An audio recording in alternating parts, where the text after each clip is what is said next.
యేసుక్రీస్తు ప్రభు నామమునికి మహిమ కలుగును గాక. ఇంకొక వారంలోనికి దేవుని కృపను బట్టి దేవుడు మనల్ని నడిపించాడు. దేవుడు ఆకర్షించిన వాళ్ళు, దేవుడు ఏర్పాటు చేసిన వాళ్ళు దేవుని సన్నిధికి వస్తారు. మిగిలిన వాళ్ళు రాలేదు. అదే దేవుని చిత్తంలో ఉన్న వాళ్ళే రాగలుగుతారు. సరే, వాక్యాన్ని చూస్తున్నాము. ఒక 2 రోజులు, కరెక్ట్ 2 రోజుల కిందట ఒక మధ్యాహ్నం 3:30 ఆ టైంలో నాకు దేవుడు స్పష్టంగా నాకు ఒక సెంటెన్స్ చూపించాడు. క్రమమైన ఆత్మీయ జీవితము క్రమం తప్పితే ప్రమాదకరం. ఇది చూపించాడు. నాకు షాక్ అనిపించింది. దాని గురించి నేను మెడిటేషన్ చేసి వాక్యం ప్రిపేర్ చేసుకున్నాను. సందేశం పేరు ఏంటంటే క్రమమైనటువంటి ఆత్మీయ జీవితము క్రమం తప్పితే ప్రమాదమైన. ఇది టైటిల్ వస్తుంది. దీని గురించి నేను ఆలోచన చేసుకుంటూ ఉన్నప్పుడు నీ పేరేమి ఎన్నో తరగతి? 5th class. ఈ బాబు 5వ తరగతి చదువుతున్నాడు. రేపు స్కూల్కి మార్నింగ్ వెళ్ళి 6th క్లాస్లో, 7th క్లాస్లో, 8th క్లాస్లో కూర్చుంటావా? ఎందుకు కూర్చోవు? అది ఒక క్రమం, ఒక సిస్టమ్. అది 10 సంవత్సరాలుగా చదువుతున్నటువంటి వాళ్ళ పిల్లలు 1వ తరగతి పిల్లలు 1వ తరగతిలో కూర్చోవాలి, 2వ తరగతి పిల్లలు 2వ తరగతిలోనే కూర్చోవాలి, 3వ తరగతి వాళ్ళు 3వ తరగతిలోనే. నేను వెళ్ళి 9లో కూర్చుంటా, 10లో కూర్చుంటా అంటే లోకమే ఒప్పుకోదు. ఇంకా ఆత్మీయ జీవితము, బైబిల్ వాక్యము, ఆత్మీయ క్రమంలో కూడా ఇంకా క్రమం ఉంటుంది తప్ప ఏమాత్రము క్రమము నీరుగారిపోయే విధంగా ఉండదు. ఇప్పుడు నేను వచ్చేటప్పుడు ఇట్లా చూసుకుంటూ వచ్చేటప్పుడు కూడా బస్సులు, లారీలన్నీ రోడ్లన్నీ వస్తున్నాయి, కానీ రోడ్డు దిగి కిందకి వెళ్ళిపోలేదు. ఎందుకు? ఒక క్రమం అంతే. ఆ క్రమం ఏ క్రమంలో ఉండాలో అది ఆ క్రమంలోనే అవి వెళ్తాయి తప్ప క్రమం తప్ప ఏది జరగదు. మనం చీమలను చూసినట్లయితే చీమలు కూడా వరుసగా ఒక క్రమంగా వెళ్తాయి. అర్థమవుతుందా? సూర్యుడు కూడా ఒక క్రమంగా వస్తాడు. నైట్ అయితే చందమామ ఒక క్రమంగా వస్తాడు. క్రమం అది. ఏది ఆ క్రమము తప్పిపోలేదని కీర్తన గ్రంథంలోనూ చాలా క్లియర్గా ఉంది. చీమ కూడా క్రమము, పెద్ద సూర్యుడు కూడా క్రమము, అన్నిటికీ క్రమం ఉన్నాయి. ఇవన్నీ మనకి ఏమి చెప్పాలనుకుంటున్నాయి, ఏమి బోధించాలనుకుంటున్నాయని నేను ఆలోచన చేసుకుంటే ఒకటి చెప్తా. ఏంటంటే ఆత్మీయ జీవితాన్ని క్రమముగా నడుచుకోండి. ఇవి మనకు బోధిస్తాయి. పగటికి పగల బోధిస్తుంది, రాత్రికి రాత్రి బోధిస్తుందని కీర్తన గ్రంథంలో ఒక రెఫరెన్స్ ఉంది. అంటే ఏమి బోధిస్తాయి? సమస్త సృష్టి ఇవన్నీ కూడా మనకి ఏమి చెబుతాయి అంటే అవన్నీ యెహోవా నోటి మాటను బట్టి కలుగ చేయబడి ఆయన నోటి మాటను మేరకుండానే ప్రతి ఉదయము సూర్యుడు వస్తున్నాడు. అది దేవుని ఆజ్ఞకు లోబడి ఉన్నాయి. సమస్త సృష్టి ఆయన మాటకు లోబడి ఉన్నాయి. లోబడకుండా ఎవరమున్నాము? మనుషులమున్నాం. కాబట్టి ఆత్మీయ జీవితంలోకి అడుగుపెట్టిన మనము క్రమమైనటువంటి జీవితంలో మనం నడవాలనేది దేవుని ప్రణాళిక అయి ఉంటుంది. అది లోతైన ఇంటికి పునాది లాంటిది. కాబట్టి ఈ సందేశం ద్వారా దేవుడు మనతో మాట్లాడాలనుకుంటున్నాడు. ఇది ఒక్కటే కాదు కానీ యెషయా గ్రంథము 28వ అధ్యాయము 26వ వచనము. యెషయా గ్రంథం 28వ అధ్యాయము 26వ వచనంలో ఏముంటుందని అంటే తెల్ల జీలకర్ర పంట వేస్తారంట, నల్ల జీలకర్ర పంట వేస్తారంట. అది ఎలా వేస్తారంటే జీలకర్ర ఇలా చేతితో పట్టుకొని ఇలా చల్లుతారంట. ఇలా చల్లినప్పుడు దాని వార వచ్చి మిరప నారు వేస్తారంట. లేదా గోధుమ గింజలు ఎలా వేస్తారంటే వరుసగా విత్తుకుంటూ పోతారంట వాళ్ళు లేదా నాటుతూ వరుసగా నాటుతూ పోతూ ఉంటారంట. క్లియర్గా రెఫరెన్స్లు ఉన్నాయి. 26 నుంచి 30 వరకు మనకు ఉంటుంది. చివరి వరకు, చివరి వచనం వరకు ఉంటుంది. 28వ అధ్యాయం 26 నుంచి చివరి వరకు మనం గమనిస్తే ఆ వచనంలో ఉంటుంది. అంటే ఇవన్నీ పంట ఎలా పండించాలనే దాని గురించి ఒక శక్తి కలిగిన రెఫరెన్స్. 26 తీసిన వాళ్ళు చదవండి. 28 యెషయా గ్రంథం 28, 26.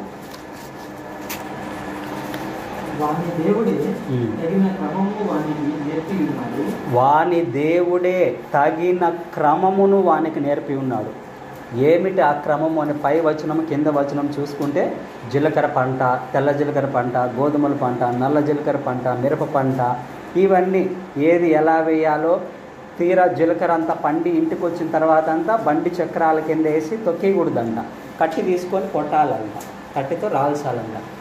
కట్టితో రాల్చాలని ఎవరు చెప్పారు? దేవుడే వానికి నేర్పిను. వ్యవసాయం ఎలా చేయాలో దేవునికి ఆదాముకు దేవుడు నేర్పించాడు, క్లియర్గా నేర్పించాడు. కయ్యనుకు దేవుడు నేర్పించాడు, హేబేలుకు దేవుడు నేర్పించాడు.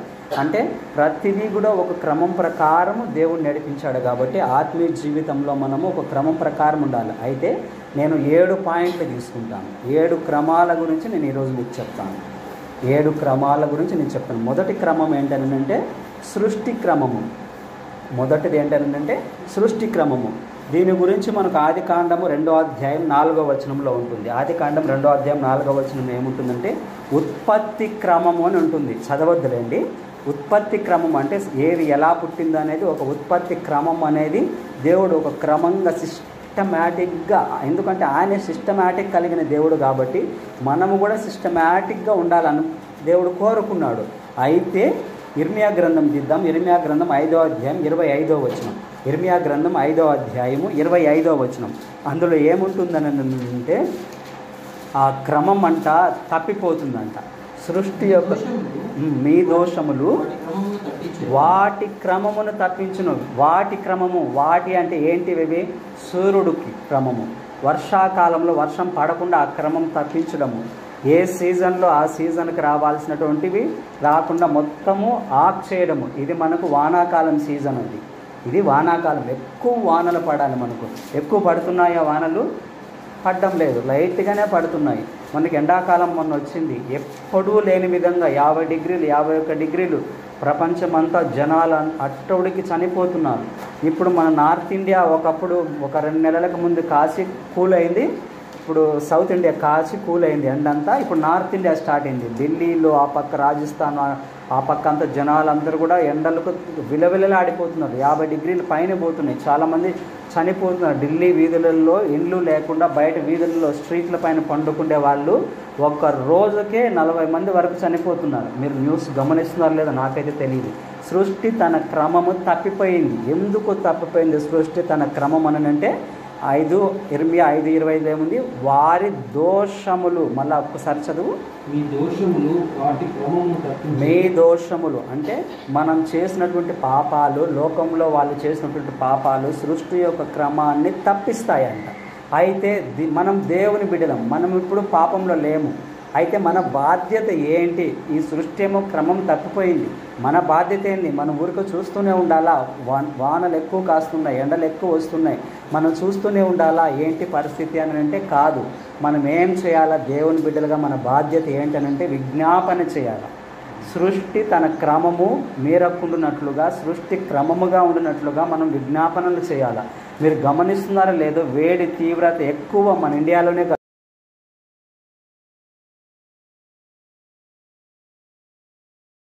అంటే 1.2 దాటేసింది. ఖండము మొత్తం, ఒక ఖండం అంతా మంచు, అది కరిగిపోయి అదేమవుతుందంటే ఉన్న పాటున సముద్రం మట్టం పెరగడము, లేదా ఉన్న పాటున వేడి రావడము, తుఫానులు రావడము, ఇవన్నీ ఎక్కడికక్కడ ప్రపంచవ్యాప్తంగా అల్లకల్లోలం అయిపోతుంది. ఎప్పటికీ జరగని విధంగా ఎటువంటి ఘోరమైన కార్యాలు ఇప్పుడు జరుగుతున్నాయి. అయితే మనం ఏం చేయాలని అంటే సృష్టి తన క్రమం తప్పిపోకుండా మనం విజ్ఞాపన ప్రార్థనలు చేయాలి. ఎలా విజ్ఞాపన ప్రార్థనలు చేయాలనంటే ఆ లోకంలో పాపులు వాళ్ళు చేసిన పాప భారాన్ని మన మీద వేసుకొని, మనమే ఆ పాపం చేశామనుకొని మనము గోనెపట్ట కట్టుకొని మనం దేవుని సన్నిధిలో విజ్ఞాపనలు చేయాలి. వాళ్ళ పక్షాన వాళ్ళ పాపాలను మనం ఒప్పుకోవాలి. దానియేలు చేసింది అదే. మా పితరులు చేసిన పొరపాట్లను తప్పులను నేను ఒప్పుకుంటున్నా, నేను పాపని నేను ఒప్పుకుంటాడు దానియేలు. ఇర్మియా చేసిన ప్రార్థన అదే, యెషయా చేసిన ప్రార్థన అదే. ఈవెన్ అబ్రహాము కూడా ఏమంటాడనంటే 5 మంది నీతిమంతులున్నా కూడా ఆ పట్టణాన్ని కాల్చకుండా వదిలిపెడతావా అని భంగపడుకొని విజ్ఞాపన చేసుకొని కొన్ని పట్టణాలను కాల్చకుండా కాపాడతాడు. కొన్ని పట్టణాలను కాల్చకుండా కాపాడతాడు ఆయన. లోతు గురించి, లోతు నిమిత్తము కూడా నేను ఆ ఊర్లోకి వెళ్తాను, సోయర్ అనేటువంటి చిన్న పట్టణాన్ని నేను నిమిత్తం కాల్చనని అంటాడు. లోతు నిమిత్తం అర్థమవుతుందా? మన నిమిత్తము ఊర్లు కూడా దేవుడు రక్షిస్తాడు. ఊర్లు కూడా కాపాడుతాడు. అది ఆత్మీయంగా కానీ ఇంకా వేరే రకంగా ఏదైనా సరే. మీకు తెలుసో తెలియదు, భగత్ సింగ్ ఒకప్పుడు ఒక ఊర్లోకి వెళ్ళి వాక్య పరిచయం చేసి కంప్లీట్ అయిన తర్వాత పండుకుంటాడు. సడన్గా దేవుని ఆత్మ లేపి తట్టి ప్రార్థన చేయి, భూకంపం రాబోతుంది, ప్రార్థన చేయి అంటాడు. వెంటనే లేచి ప్రార్థన చేసి ఎవ్వరికి ప్రాణ నష్టం జరగకూడదని ప్రార్థన చేస్తే భూకంపం అయితే వస్తుంది కానీ ప్రాణ నష్టం జరగదు. ఈయన ఒక్క దైవ సేవకుని ప్రార్థనను బట్టి ఆ పట్టణం రక్షించబడింది, పట్టణం కాపాడబడింది. అది ఒక్కసారి కాదు, చాలాసార్లు ఆయన జీవితంలో జరిగింది. అంటే మనం దేవుని బిడ్డలుగా ఏం చేయాలని అంటే ప్రజల పాపాలు, సృష్టి గురించి మాత్రమే కాదు, మన ఊరి గురించి, మన ఊరిలో ఎక్కువ పాపం చేసే వాళ్ళు ఉంటారు. ప్రవ్వా వాళ్ళని కాపాడు, ఆ తాగుడుబోతులను కాపాడు, వీళ్ళు వ్యతిరేకంగా పోతున్నారు, వీళ్ళకి కాపాడు, వాళ్ళకి తెలుసో తెలియకో చేస్తున్నారు నాయన, నీకు వ్యతిరేకంగా నిన్ను ఎగతాళి చేస్తున్నారు, వాళ్ళ పక్షాన వాళ్ళ పాపాలు నేను ఒప్పుకుంటున్నానని కన్నీళ్లతో కారేంతటి వరకు మనం ఎప్పుడైతే వాళ్ళ పాపాలను మనం ఒప్పుకుంటామో, మన కన్నీళ్ళు కారినప్పుడు మనం ప్రార్థన దేవుని సన్నిధికి చేరి జవాబు వస్తుంది. జవాబు వచ్చి ఏదో ఒకరోజు ఆ వ్యతిరేకంగా మన లేచిన వాళ్ళు మారుతారు, ఏదో ఒకరోజు మన ఊరిలో తాగుడుబోతులుగా ఉన్న వాళ్ళు మారుతారు, ఏదో ఒకరోజు విగ్రహారాధకులుగా ఉన్న వాళ్ళు మారుతారు. ఒక ఊరికి ఒక కుటుంబాన్ని దేవుడు మనం కాపాడుకున్నాడు. ఎందుకు కాపాడుకున్నాడు? ఏదో ఒకరోజు మనం దేవుని సింహాసనం మీద నిలబడినప్పుడు నీ ఊరుకు నువ్వేం చేసినావు అని అడుగుతాడు. అప్పుడు మనం ధైర్యంగా చెప్పగలుగుతాం. ఏంటి? విజ్ఞాపన చేస్తే ధైర్యంగా నిలబడగలుగుతాం. మా ఊరి గురించి నేను ప్రార్థన చేశాను, నా రక్త బంధుత్వం గురించి, నా బంధు జనాంగం గురించి నేను ప్రార్థన చేశాను, మనం ధైర్యంగా నిలబడి చెప్పగలుగుతాం. ఒక సేవకుడు ముస్లిం బ్యాక్గ్రౌండ్, ఒక ఆయన కాకినాడలో ఉండే ఆయన రక్షించబడినాడు. ఆయన రక్షించబడి నా బంధువులు, నాకు రక్త సంబంధికులు అంతా రక్షణ పొందాలని 40 కుటుంబాలని చెప్పి ఒక్కొక్క కుటుంబం గురించి రాసుకొని మక్బూల్, షేక్ మక్బూల్ పాస్టర్ యూట్యూబ్లో కొట్టి చూడండి, 40 ఫ్యామిలీస్ ఆయన రక్షించుకున్నాడు. ప్రేమ్ కుమార్ దేవుని సేవ చేసే ఆయన, బ్రాహ్మణుడు, ఆయన యేసు ప్రభుని డైరెక్ట్గా చూశాడు. ఆయన కూడా నా 40 రక్త కుటుంబీకులు రక్షణ పొందాలని రాసుకొని డైలీ ప్రార్థన చేసి 40 బాపన వాళ్ళ కుటుంబాలను రక్షించుకున్నాడు ఆయన. అర్థమవుతుందా? విజ్ఞాపన ప్రార్థన శక్తి కలిగింది. అది ఒక్కరోజుతో పోయేది కాదు, మనం డైలీ చేసుకుంటూ ఉండాలి. మన రక్త సంబంధికుల గురించి, మన ఊరి వారి గురించి, మన దేశం గురించి, మన ప్రపంచాన్ని గురించి, మన సృష్టి గురించినటువంటి విజ్ఞాపన ప్రార్థన మనం చేయగలిగినటువంటి వారమై మనం ఉండాలి. 1 తిమోతి 2వ అధ్యాయం 1 నుంచి 2వ వచనాలు. 1 తిమోతి 2వ అధ్యాయం 1 నుంచి 2వ వచనాలు. అందులో ఏముంటుందంటే, చదవద్దులేండి. మనం ఏం చేయాలంటే మనుషులందరి కొరకు ప్రార్థించాలంట. ముఖ్యంగా రాజుల కొరకు, యాజకుల కొరకు ప్రార్థించాలనంట. అధిపతుల గురించి, ఆ ప్రధానుల గురించి, మనల్ని పరిపాలించే రాజకీయ నాయకుల గురించి మనం ప్రార్థన చేయాలని లేఖనాలు చెబుతున్నాయి. కాబట్టి లేఖనాలలో ఉన్నదే నేను చెప్తున్నా, లేనిది నేను చెప్పడం లేదు. కాబట్టి మొదటి పాయింట్ సృష్టి క్రమము నుంచి మనం ఏమి నేర్చుకోవాలని అంటే విజ్ఞాపన ప్రార్థనను మనము నేర్చుకోవాలి. విజ్ఞాపన ప్రార్థన మనం నేర్చుకోకుండా ఉంటే ఏదో ఒకరోజు దేవుని సన్నిధిలో మనము దోషులుగా నిలబడతాం, మనం ఒకరుగానే నిలబడతాం. డిఎల్ మూడీ ఒక సేవకుడు పరలోకంకి వెళ్ళినప్పుడు ఆయనకు గొప్ప భవంతులు, గొప్ప వజ్ర కిరీటాలు అంతా ఇచ్చారంట. ఎందుకంటే విస్తారంగా ప్రపంచవ్యాప్తంగా సువార్త చేసి అనేక మిలియన్ల మందికి సువార్త ప్రకటించి రక్షించినాడు ఆయన. ఆ దైవ సేవకుడు బిల్లీ గ్రాహం ఎట్లా ఈ తరం పోయిన తరంలో రక్షించాడో ఆ తరాలలో డిఎల్ మూడీ అలా అనేక మంది రక్షించాడు. గొప్ప బహుమానం పరలోకంలో ఆయన కొనింది. ఒక ఆమె మ్యాగేనే, ఒక ఆమె 23 ఏళ్ళకి చనిపోయింది. ఆమె ఒక 23 మందినే రక్షించింది. పరలోకంకి వెళ్తే కిరీటం దేవుడు ఆమెకు పెట్టి 23 నక్షత్రాలే ఇచ్చాడు. ఆమె ఇంకొద్దిగా మందిని రక్షించే ఇంకొద్దిగా మంది కిరీటాలు, వజ్రాలు అనేవి ఇస్తాడు. అర్థమవుతుందా? ఇప్పుడు మనం ఎంతమందిని గురించి ప్రార్థన చేస్తామో అంత బహుమానం మనకు అక్కడ ఉంటుంది. కాబట్టి ఏదో ఒకరోజు మనం దేవుని సన్నిధిలో నిలబడినప్పుడు విలువైన బహుమానాలను మనం పొందుకోవాలి, చేజార్చుకోకూడదు. అర్థమవుతుందా? ఇది ఆత్మీయ జీవితంలో, క్రమమైన ఆత్మీయ జీవితంలో మనం విజ్ఞాపన అనేటువంటిది క్రమంగా చేయకుండా మిస్ చేసుకుంటే ఏమవుతుందని అంటే ప్రమాదం. ఏంటి ఆ ప్రమాదం అంటే, నిత్యత్వ పర్యంతము ఒక్క వజ్రాన్ని కూడా నువ్వు పొందుకోలేవు, ఒక్కరిని కూడా రక్షించుకుంటే ఆ ప్రమాదం పొంచి ఉంది. కాబట్టి మనల్ని మనం జాగ్రత్తగా ఈ విజ్ఞాపన అనేటువంటి వరాన్ని, ప్రార్థనలో కన్నీటి వరాన్ని దేవుణ్ణి అడిగి మనం పొందుకోవాలి. సరే, రెండో అంశం ఏంటంటే సత్య సువార్త క్రమము. మనం నేర్చుకోవాల్సిన అంశం ఏంటంటే సత్య సువార్త క్రమము. సత్య సువార్త క్రమము అని అంటే అర్థం ఏంటంటే, మనకు తెలుసు యేసు ప్రభువును మనం నమ్ముకున్నాము. యేసు ప్రభువును మనం నమ్ముకున్న తర్వాత, నమ్ముకోక ముందు ఏం జరిగింది? ఎలా ఉంటుంది అని అంటే యేసు ప్రభువు భూమి ఆకాశాలను సృజించిన దేవుని కొడుకు అని మనం నమ్మాలి. ఆయన సృష్టికర్త అయిన దేవుడు, సృష్టికర్త దేవుని కుమారుడు అని, సృష్టికర్త దేవుని రూపంలో జన్మించాడని మనం నమ్మాలి. మన పాపాల నిమిత్తం ఆయన చనిపోయినాడు, రక్తం కార్చాడు అనేటువంటిది మనం నమ్మాలి. నమ్మి మనం బాప్తిస్మం తీసుకోవాలి. దీనిని సువార్త అని అంటారు, సత్య సువార్త క్రమం అంటారు, దీనిని సువార్త అంటారు. ఈ నమ్మిన తర్వాత కొన్నాళ్ళు పోయిన తర్వాత ఈ బోధలో నుంచి చాలామంది హేమిలే దీంట్లో నుంచి పక్కన అడుగుపెట్టి తప్పటడుగేసి బోర్లా పడిపోయినారు. ఒక ఆయన కాకినాడ దగ్గర పాస్టర్, ఆయన ఒక హిందూ కన్వర్టెడ్ క్రిస్టియన్ అయిపోయి ఒక పాస్టర్. ఆయనకు 3-4 కూతుర్లు, ఆయనకి పాస్టర్ ఆయన. కానీ ఆయనకు పూర్తిగా ముస్లిం సిద్ధాంతంలోకి వెళ్ళిపోయి ఇప్పుడు ప్రజెంట్ గడ్డం పెట్టుకొని మసీదుల్లో అంటే ఆయన పాస్టరు, అర్థమవుతుందా, సేవకుడిగా పరిచర్య చేసినాడు. కానీ ఏమైపోయింది, కాలు జారి పడిపోయినాడు. సత్య సువార్త క్రమము నుంచి ఆయన తప్పిపోయినాడు. ఎందుకు తప్పిపోయినాడని మనం ఒక్కసారి ఆలోచన చేసుకుని ఉంటే, క్రమము ఇప్పుడు 5వ తరగతి తీసుకొని పోయే పిల్లోని కొట్లాడి లమ్మ నాయన 7వ తరగతిలో చేర్పిస్తారు. వాడు పరీక్షలు రాసి లేదా 10వ తరగతిలో చేర్పిస్తారు, పరీక్షలు రాస్తే అట్లా ఫెయిల్ అవుతాడు. అది వాళ్ళకే నష్టం. అర్థమవుతుందా? అలాంటిదే ఇది కూడా. ఒక క్రమ ప్రకారము పోకుండా మన ఆత్మీయ జీవితంలో ఒక క్రమంగా పోలేదు కాబట్టి ఆయన అట్టర్ ఫెయిల్ అయిపోయినాడు, సాతాను చేతిలో పడిపోయినాడు. మనం ఉండకూడదు.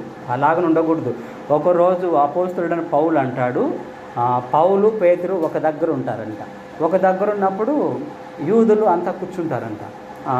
పేతురు ఏదో జరుగుతుంది, వాళ్ళు యూదులు వచ్చినప్పుడు యూదుల్లాగానే మాట్లాడడం, యూదుల్లాగానే తినడం, యూదులతోనే ఉన్నట్టుగా ఉండడం, అన్యులు వచ్చినప్పుడు వాళ్ళంతా కలకుండా దూరం ఉండడము, అట్లా బిహేవ్ చేసేవాడంట. ఇది అబ్జర్వ్ చేశాడు అపోస్తలుడైన పౌలు అబ్జర్వ్ చేసి వెంటనే నిలదీసి సత్య సువార్త క్రమం ప్రకారము పేతురు నడుచుకోలేదు, కేఫా నడుచుకోలేదు, నేను వెంటనే నిందించాను, వెంటనే గద్దించాను అని అంటాడు. గలతీయులకు రాసిన పత్రిక 2వ అధ్యాయం 14వ వచనంలో అది ఉంటుంది. గలతీయులకు రాసిన పత్రిక 2వ అధ్యాయం 14. వారు సువార్త సత్యము చొప్పున క్రమముగా నడుచుకొనక పోవుట నేను చూచినప్పుడు అందరి కేఫాతో నేను చెప్పినదేమనగా, యూదుడవై ఉండియు యూదుల వలె కాక అన్ని జనుల వలెను ప్రవర్తించు. చాలు. అంటే కేఫాతో చెప్పినది ఏమనగా, కేఫా అంటే ఎవరు? రాయి. అంటే ఎవరు పేరు? అది పేతురు పేరు. యేసు ప్రభు డైరెక్ట్గా పెట్టిన పేరు ఇది. అర్థమవుతుందా? పేతురు అంతటి వాడే ఒకానొక సందర్భంలో ఏం జరిగింది, సత్య సువార్త క్రమము చొప్పున నడవలేకపోయినాడు. అర్థమవుతుందా? కొన్నిసార్లు మనం అది ఎలా వస్తుందని అంటే స్పిరిచువల్ వరల్డ్, అది స్పిరిచువల్ ప్రపంచం, అది ఆత్మీయ ప్రపంచం. అది దయ్యాల దాడి చేసినప్పుడు ఏం జరుగుతుందనంటే అబద్ధ బోధలు బోధించేటువంటి వాళ్ళకంట దయ్యాలు విపరీతంగా ఉంటాయి వాళ్ళ లోపల. ఆ విపరీతమైన దయ్యాలు బలంగా ఉండి వాళ్ళు బోధించినప్పుడు ఏమవుతుందంటే పాస్టర్లు కూడా బోల్టా పడిపోతారు. అర్థమవుతుందా? పాస్టర్లు అంతటి వాళ్ళే బోల్టా పడిపోతాడు. ప్రజెంటు అమెరికాలో కానీ ప్రపంచవ్యాప్తంగా యూరప్ ఖండం అంతటికి కూడా జరుగుతుండేది అదే. చాలా చర్చిలు ఏమవుతున్నాయంటే మసీదులు అవుతున్నాయి, చాలా చర్చిలు ఏమవుతున్నాయంటే క్లబ్బులు అవుతున్నాయి, చాలా చర్చిలు ఏమవుతున్నాయని అంటే దేవాలయాలు అవుతున్నాయి, చాలా చర్చిలు రెస్టారెంట్లో పెట్టుకుంటున్నారు. ఎందుకోసం అని అంటే వాళ్ళు క్రమం తప్పిపోయినారు. వాళ్ళు ఒక క్రమం ప్రకారం నడవడం లేదు. ఒక క్రమం ప్రకారం నడిచినట్లయితే సువార్త క్రమం మనకేం చెప్తుంది, మీరు పాపక్షమాపణ నిమిత్తం మారుమనసు పొంది యేసునామమును బాప్తిస్మం పొందండి, అప్పుడు పరిశుద్ధాత్మ అనే వరమును మీకు మీ పిల్లలందరికీ దేవుడు వాగ్దానం చేస్తాడని ఉంది. అర్థమవుతుందా? ఎప్పుడు పాపక్షమాపణ నిమిత్తం మారు మనస్సు, బాప్తిస్మము ఇవన్నీ మనం పొందుకోవాలి. లాస్ట్ది ఏంటి, మీకు వాగ్దానం చేయబడుతుంది, మీకు మీ పిల్లలకు పరిశుద్ధాత్మ అనే వరమును పొందుతారు. ఈ వరము పొందడంలో మిస్ అవుతున్నారు. అర్థమవుతుందా? ఎవరైతే ఈ వరం పొందడంలో మిస్ అవుతారో వాళ్ళు ఈజీగా ట్రాక్ తప్పిపోయే అవకాశం ఉంది. ఒక్కసారి దేవుని ఆత్మచేత నింపబడినప్పుడు ఏమవుతుందంటే దేవుడు వాళ్ళలోకి వచ్చి దేవుడు వాళ్ళతో మాట్లాడడం స్టార్ట్ చేస్తారు. కాబట్టి ఇంకా వాళ్ళు తప్పిపోరు. అర్థమవుతుందా? ఈ సత్య సువార్త క్రమం అనేది పాపక్షమాపణ మీద మారు మనసు పొంది యేసునామమును బాప్తిస్మం పొందితే అప్పుడు మీరు పరిశుద్ధాత్మ వరం పొందుతారు. ఇదంతా ఒకే రెఫరెన్స్లో ఉంది. అపోస్తల కార్యాలు 2వ అధ్యాయంలో నేను చెప్పింది ఒకే రెఫరెన్స్లో ఉంది. సత్య సువార్త క్రమం ఏంటంటే మనము చివరికి వచ్చేటప్పటికి పరిశుద్ధాత్మ చేత నింపబడి ఉండాలి. అది మనము ఎట్టి పరిస్థితుల్లో మనం తప్పిపోకూడదు. సరే, రోమీలకు రాసిన పత్రిక 6వ అధ్యాయం 17వ వచనం. రోమీలకు రాసిన పత్రిక 6వ అధ్యాయం 17వ వచనం. అందులో కూడా ఏముంటుందని అంటే ఉపదేశ క్రమమునకు మనల్ని మనము అప్పగించుకోవాలనంట. హృదయపూర్వకంగా ఆ ఉపదేశ క్రమానికి మనము లోబడాలనంట. తీసిన వాళ్ళు చదవండి. మీరు ఇంతకుముందు పాపానికి దాసులై ఉన్నారు. ఏ ఉపదేశ క్రమానికి అప్పగింపబడితిరో దానికి హృదయపూర్వకంగా లోబడిన వారై పాపము నుండి విమోచింపబడి నీతికి దాసులైతిరి. అంటే అర్థమవుతుందా? ఇప్పుడు పాపము నుంచి మనం విమోచింపబడి నీతికి మనం దాసులం అవ్వాలి అని అంటే ఏంటి అని అంటే ఉపదేశ క్రమానికి మనల్ని మనం అప్పగించుకోవాలా. ఈ బోధకు అప్పగించుకోవాలా. సత్య సువార్త అనే బోధకు మనల్ని మనం అప్పగించుకోవాలా. ఇంకొకటి ఏంటి? హృదయపూర్వకంగా దానికి లోబడాల. మనము యేసుప్రభు దేవుడు దేవుడు అంతే వదిలేస్తాం అని ఉండకూడదు. దానికి ఉపదేశ క్రమానికి అప్పగించుకోవాలా. హృదయపూర్వకంగా లోబడాలి. ఇంకొకసారి గట్టిగా చదవండి. వాళ్ళు ఇంకొకసారి చదవండి. మీరు పాపమునకు దాసులై ఉంటిరి, కానీ ఏ ఉపదేశ క్రమమునకు మీరు అప్పగింపబడితిరో దానికి హృదయపూర్వకంగా లోబడిన వారై దానికి హృదయపూర్వకంగా లోబడాలి. లోబడినప్పుడు తర్వాత మన అవయవాల నీతికి దాసులమై మనం పరిశుద్ధపరచబడతాం. అర్థమవుతుందా? అదే తర్వాత అది ఇంకొకటి చూద్దాము. 2వ తెస్సలోనికీయులకు రాసిన పత్రిక 3వ అధ్యాయం 6వ వచనం. 2వ తెస్సలోనికీయులకు రాసిన పత్రిక 3వ అధ్యాయం 6వ వచనం. సహోదరులారా, మా వలన పొందిన బోధన ప్రకారము కాక అక్రమముగా నడుచుకున్న ప్రతి సహోదరుని యొద్ద నుండి తొలగిపోవాలని మన ప్రభువైన యేసుక్రీస్తు అంటే అక్రమంగా నడిచే ప్రతి ఒక్కడి నుంచి తొలగిపో. మా బోధ ప్రకారం కాకుండా అక్రమంగా ఎవరు బోధిస్తారో ఆ బోధలో ఉండద్దు. ఒకటి గుర్తుపెట్టుకోండి, యేసు ప్రభువు దేవుని కొడుకు, యేసు ప్రభువు సృష్టికర్త, యేసు ప్రభువు దేవుడు నరురూపధారి వచ్చాడని ఎవరైతే చెప్తారో అది కరెక్ట్ అయిన బోధ. అంత మాత్రమే కాదు, దేవుని ఆత్మను కూడా నమ్మాలా, భాషలను కూడా నమ్మాలా. కొంతమంది యేసుప్రభు నమ్ముతారే కానీ దేవుని ఆత్మను దేవుని భాషలను నమ్మరు. అలాంటి బోధకు మనం పక్కకి వెళ్ళిపోవాలి. అర్థమవుతుందా? భాషలను కూడా నమ్మరు. ఎందుకంటే ఈ వాగ్దానం మీకు మీ పిల్లలు కూడా చెందుతుందని 2వ అధ్యాయంలో అపోస్తల కార్యంలో పేతురు గట్టిగా చెప్తాడు. ఆయన అభిషేకం పొందుకుని మాట్లాడుతున్నప్పుడు మేము పొందుకున్న వారు మీకు ఇస్తాడని వాళ్ళందరికీ చెప్పి 3000 మందిని ఒక్కరోజుగా బాప్తిస్మం ఇప్పిస్తాడు. కొన్నాళ్ళకు అందరూ అభిషేకం పొందుకుంటారు. రోజు వాళ్ళు అభిషేకం పొందుకుంటారు. దేవుని ఆత్మచేత నింపబడినారు వాళ్ళు. అర్థమవుతుందా? కాబట్టి మనం ఏం చేయాలని అంటే ఈ బోధకు కనెక్ట్ అయిపోయి మనల్ని మనం సజీవయాగంగా సరెండర్ అవ్వాలి. దేవుని చాలామంది యేసుప్రభు గురించి బోధిస్తారు, దేవుని ఆత్మను పక్కన పెట్టేస్తారు, భాషలను పక్కన పెడతారు. అలాంటి బోధలకు మనం దూరంగా ఉండి మనం దేవుని ఆత్మ చేత నింపబడేటువంటి వాళ్ళంగా ఉండినప్పుడే మనం సత్య సువార్త క్రమాన్ని మనం పూర్తి చేసిన వాళ్ళం అవుతాం. సత్య సువార్త క్రమం అనే ద్వారా మనం ఏమి నేర్చుకుంటాము అని అంటే దేవుని ఆత్మ చేత మనం నింపబడి స్థిరంగా నిలబడగలగాలి. ఈ సత్య సువార్తను మనం నింపబడిన తర్వాత అనేకులకు ప్రకటించే వారంగా కూడా మనం ఉండాలి. అనేకులకు ప్రకటించే వారంగా ఉండాలి. లేదు వింటున్నటువంటి కొంతమంది దీని ద్వారా వింటూ ఉంటారు. వింటున్నటువంటి వాళ్ళకి తెలియనటువంటి వాళ్ళకు ఏంటంటే యేసు ప్రభు సృష్టికర్త, ఇది సత్య సువార్త, దీనికి వాళ్ళు లోబడాలి. సరే, 3వ క్రమం ఏంటంటే ఆత్మక్రమము. 3వ క్రమం ఏంటంటే ఆత్మక్రమము. గలతీయులకు రాసిన పత్రిక 5వ అధ్యాయం 25వ వచనం. గలతీయులకు రాసిన పత్రిక 5వ అధ్యాయం 25వ వచనం. దాంట్లో ఏం చదవండి. మనము ఆత్మను అనుసరించి జీవించు వారమైతిమా, ఆత్మను అనుసరించి క్రమముగా నడుచుకుందుము. అంటే దాని అర్థం ఏంటంటే మనం ఆత్మను అనుసరించి నడవాలనుకున్నప్పటికీ ఏం జరుగుతుందంటే మనం క్రమంగా నడుస్తాం. జీవించాలా, మనం ఆత్మీయంగా బ్రతకాలని మనం అనుకుంటే ఆత్మను అనుసరించి క్రమంగా నడవాలా. లేదు అనుకున్నానంటే నడవాల్సిన అవసరం లేదు.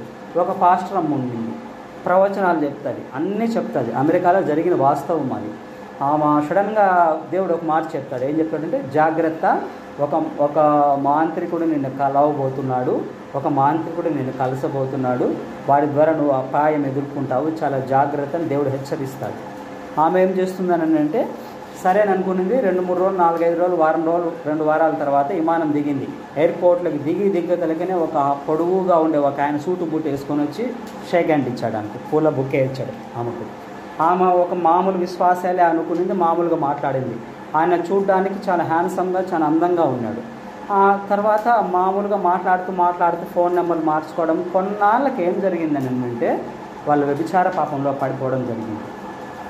ఆమె ప్రవచనాలు చెప్పి పాస్టర్ అమ్మ ఆమె, కానీ వ్యభిచార పాపంలో పట్టబడింది. కొన్నాళ్ళకి ఏమైపోయిందని అంటే వాడు మామూలు విశ్వాసి కాదు, ఒక మాంత్రికుడు. అర్థమవుతుందా? ఆ దయ్యాలు ఏమొక పట్టి మెదడును పట్టేసాయి. మెదడును బట్టి ఇలాగ జీవోత్సవంలాగా అలాగే కూర్చొని ఉండిపోతుంది. ఎవరేం 4 సార్లు తట్టినా కూడా పలకరించినా పలికేది కాదు. వరాలు ఆగిపోయినాయి, మొత్తం ఆగిపోయింది. అలాంటి ప్రవచనాలు చెప్పే పాస్టర్ అమ్మ, కొన్ని 100 మందికి వాక్యం చెప్పే ఆమె ఒక మాంత్రికుడి చేతిలో అలాగనే జరిగింది, పడిపోయి అలాగే జరిగింది. తర్వాత కొంతమంది ఆమెను తీసుకొని ఇంకొక పెద్ద దైవజనుడి దగ్గరికి తీసుకుపోయినారు. ఒక్కసారి ఆ దైవజనుడు అలాగ చూసిన వెంటనే ఆమె ఆత్మ పైనుంచి కింద వరకు కూడా మనకు గాయమైతే ఎట్లా కోసుకొని పోతే ఎట్లుంటుంది, పచ్చి పుండు, ఒకటే కోత, ఒళ్ళు ఒకటే పెద్ద కోత. ఆమె ఆత్మ కోయబడింది, గాయం అయిపోయింది. లోపల ఆత్మ అంతా లోతుగా గాయం చేయబడి కోయబడింది. ఆ గాయం రక్తం కారుతూ, పచ్చి పుండులాగా రక్తం కారుతూ అంతగా గాయపరచబడింది. దయ్యాలు అంతగా ఆమెను బాధ పెట్టాయి. క్లియర్గా దేవుడు ఆ సేవకుడు చూసి ఈమెకు ఏం జరిగిందో చెప్పాడు. దేవుడు ఆమెకు ముందే చెప్పాడు, జాగ్రత్త, ఒకరిని కలవబోతున్నావు, జాగ్రత్త అని దేవుడు చెప్పినా కూడా హెచ్చరికలు ఆమె పట్టించుకోకుండా ఏమైపోయిందని అంటే ప్రవచనాలు చెప్పగలిగే స్థితిలో ఉండి కూడా ఆమె ఏమైపోయిందని అంటే ఆమె పడిపోయింది. అంటే నేనేం చెప్తున్నానంటే ఆత్మ పొందింది. ఆత్మ పొందినప్పుడు దేవుని ఆత్మ చెప్పినాడు, దేవుని ఆత్మ మాట్లాడుతున్నప్పుడు ఆ ఆత్మ దేవుడు ప్రకారం క్రమముగా నడవాలి ఆమె, కానీ నడవలేదు. ఇప్పుడు మళ్ళా చదువు ఆ వాక్యం నువ్వు చదివింది.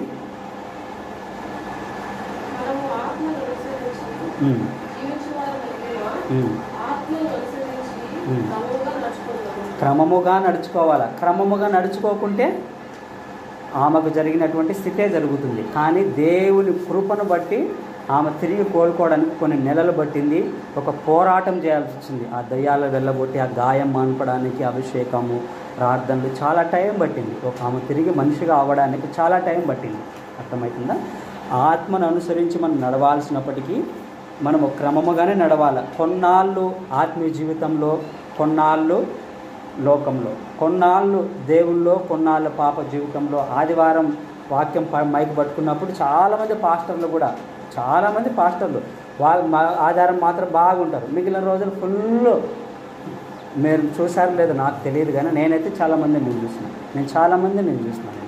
పాస్టర్లు ఫుల్ తాగి పడిపోతారు కూడా వాళ్ళకే తెలియదు, కానీ ఆధారం వస్తే వాళ్ళే మైక్ పట్టుకుంటారు. నేను చెప్పింది మన సరౌండింగ్ కాదు, బయట ప్రాంతాలు కూడా నేను చూస్తున్నా. దర్జాగా మైక్ పట్టుకుంటున్నారు. కొన్నాళ్ళు మైక్ పట్టుకుంటారు, దేవుల్లో ఉంటారు. 1 రోజు 2 రోజులు ఎట్లుంటారు. మనం క్రమంగా నడచకపోతే దేవుని వాక్యం ఏం చెప్తుంది? చల్లగానైనా ఉండు, వెచ్చగానైనా ఉండు, అటు ఇటు కాకుంటే ఊసేస్తా అంటే అర్థం ఏంటి? ఇంకా దేవునిలో మనం దేవునిలో ఉండకుంటే నాలో ఉండని తీగ ఏమవుతుంది? కట్ చేయబడి బయట వేయబడి కాల్ చేస్తారంట. పనికి కాల్ చేయడం, ఎక్కడ కాలుస్తారో నరకంలో పడిపోతామని అర్థం. క్లియర్గా చెప్పాలంటే అర్థమవుతుందా? ఆత్మను అనుసరించి మనము క్రమంగా నడవాల్సినటువంటి వారమే మనం ఉంటున్నాము. మనం క్రమముగా నడవకుండా ఉంటే ఏమవుతుందని అంటే ఖచ్చితంగా మనము నరకంలోకి వెళ్ళిపోయే ప్రమాదం ఉంది. బ్రతికుండున్న రాజులు మన ఆత్మ గాయాల పాలవుతుంది, దయ్యాలు మన మీద దాడి చేస్తాయి. రోమీయులకు రాసిన పత్రిక 6వ అధ్యాయం 19వ వచనం. రోమీయులకు రాసిన పత్రిక 6వ అధ్యాయం 19వ వచనం. దాంట్లో ఏముంటుందని అంటే అసలు ఆత్మ దేవుణ్ణి అనుసరించి మనం క్రమంగా నడుస్తూ పోయేటప్పుడు మనకి ఏం జరుగుతుంది? మెయిన్గా పరిశుద్ధాత్మ దేవుడు మనకి ఏమి నేర్పిస్తాడని అంటే మనల్ని పరిశుద్ధపరుస్తాడంట. పూర్వమైతే మీ అవయవాలను పాపానికి అప్పగించుకున్నారు, ఇప్పుడైతే నీతికి పరిశుద్ధాత్మకు మీ అవయవాలను అప్పగించండి, మీ దేహాన్ని అప్పగించండి, అప్పుడు మీరు పరిశుద్ధపరచబడతారు అని ఉంటుంది. తీసిన వాళ్ళు చదవండి 6:19. ఈ శరీర బలహీనతను బట్టి మనుష్య రీతిగా మాట్లాడుచున్నాను. ఏమనగా అక్రమం చేయుటకై అపవిత్రతకును అక్రమమునకును మీ అవయములను దాసులుగా ఎలాగో అప్పగించి, ఇంతకు ముందు పాపానికి మీ ఒళ్ళు ఎట్లా అప్పగించినారో, అవయవాలను అప్పగించినారో, ఇప్పుడు అలాగే పరిశుద్ధత కలుగుటకై ఇప్పుడు మీ అవయములను నీతికి దాసులుగా అప్పగించు. నీతికి దాసులుగా అప్పగించినప్పుడు ఏమవుతుందంటే దేవుని ఆత్మ మనల్ని పరిశుద్ధపరుస్తాడంట. అర్థమవుతుందా? దేవుని ఆత్మ మనల్ని పరిశుద్ధపరుస్తాడు. క్రమంగా దేవుని ఆత్మ ప్రకారం నడిస్తే దేవుని ఆత్మ మనల్ని పరిశుద్ధపరుస్తాడు. 1 తెస్సలోనికైలకు రాసిన పత్రిక 4వ అధ్యాయం 3వ వచనం. 1 తెస్సలోనికైలకు రాసిన పత్రిక 4వ అధ్యాయం 3వ వచనం. అందులో ఏముంటుందని అంటే మనల్ని దేవుడు పరిశుద్ధపరచడానికే దేవుడు ఏర్పాటు చేసుకోడంట, పిలిచాడంట. తీసిన వాళ్ళు చదవండి 1 తెస్సలోనికైలకు 4వ అధ్యాయం 3వ వచనం.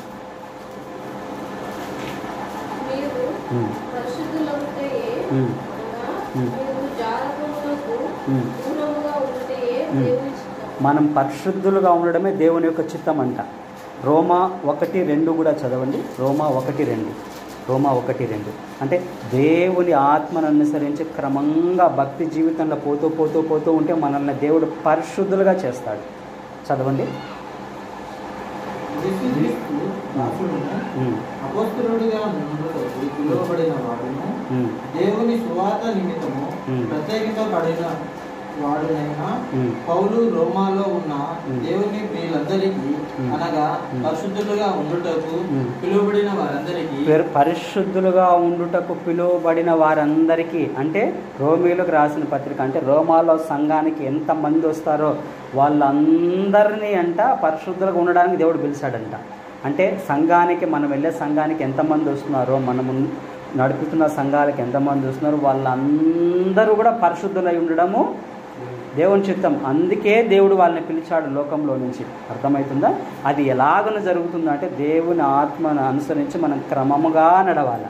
2 రోజులు లోకంలో 2 రోజులు దేవుల్లో ఉంటే మనం పరిశుద్ధులం ఎప్పటికీ కాలేం. మనం క్రమముగా నడుచుకున్నప్పుడే దేవుడు మనల్ని సంపూర్ణంగా పరిశుద్ధపరుస్తాడనేది మనం గుర్తుంచుకోవాలి. ఇంకొక చూస్తాము. 4వ క్రమం ఏంటంటే సేవాక్రమం. 4వ క్రమం ఏంటనంటే సేవాక్రమము. 1 దినవృత్తాంతాలు 28:14. 1 దినవృత్తాంతాలు 28వ అధ్యాయం 14వ వచనం. అందులో ఏముంటుందని అంటే దేవుని సేవాక్రమము జరగడానికంట బంగారంతా తెచ్చి పెడతారంట, వెండి అంతా తెచ్చి పెడతారంట. వెండితో కొన్ని పాత్రలు చేస్తారంట, బంగారుతో కొన్ని పాత్రలు చేస్తారనంట. అవన్నీ పాత్రలు బంగారు తీసుకొని వచ్చి పాత్రలు తయారైనాక, వెండి తీసుకొని వచ్చి వెండి పాత్రలు తయారైనాక వాటితో సేవాక్రమము జరుగుతుందంట. సేవాక్రమం అనే పదం ఉన్న దగ్గర చదవండి.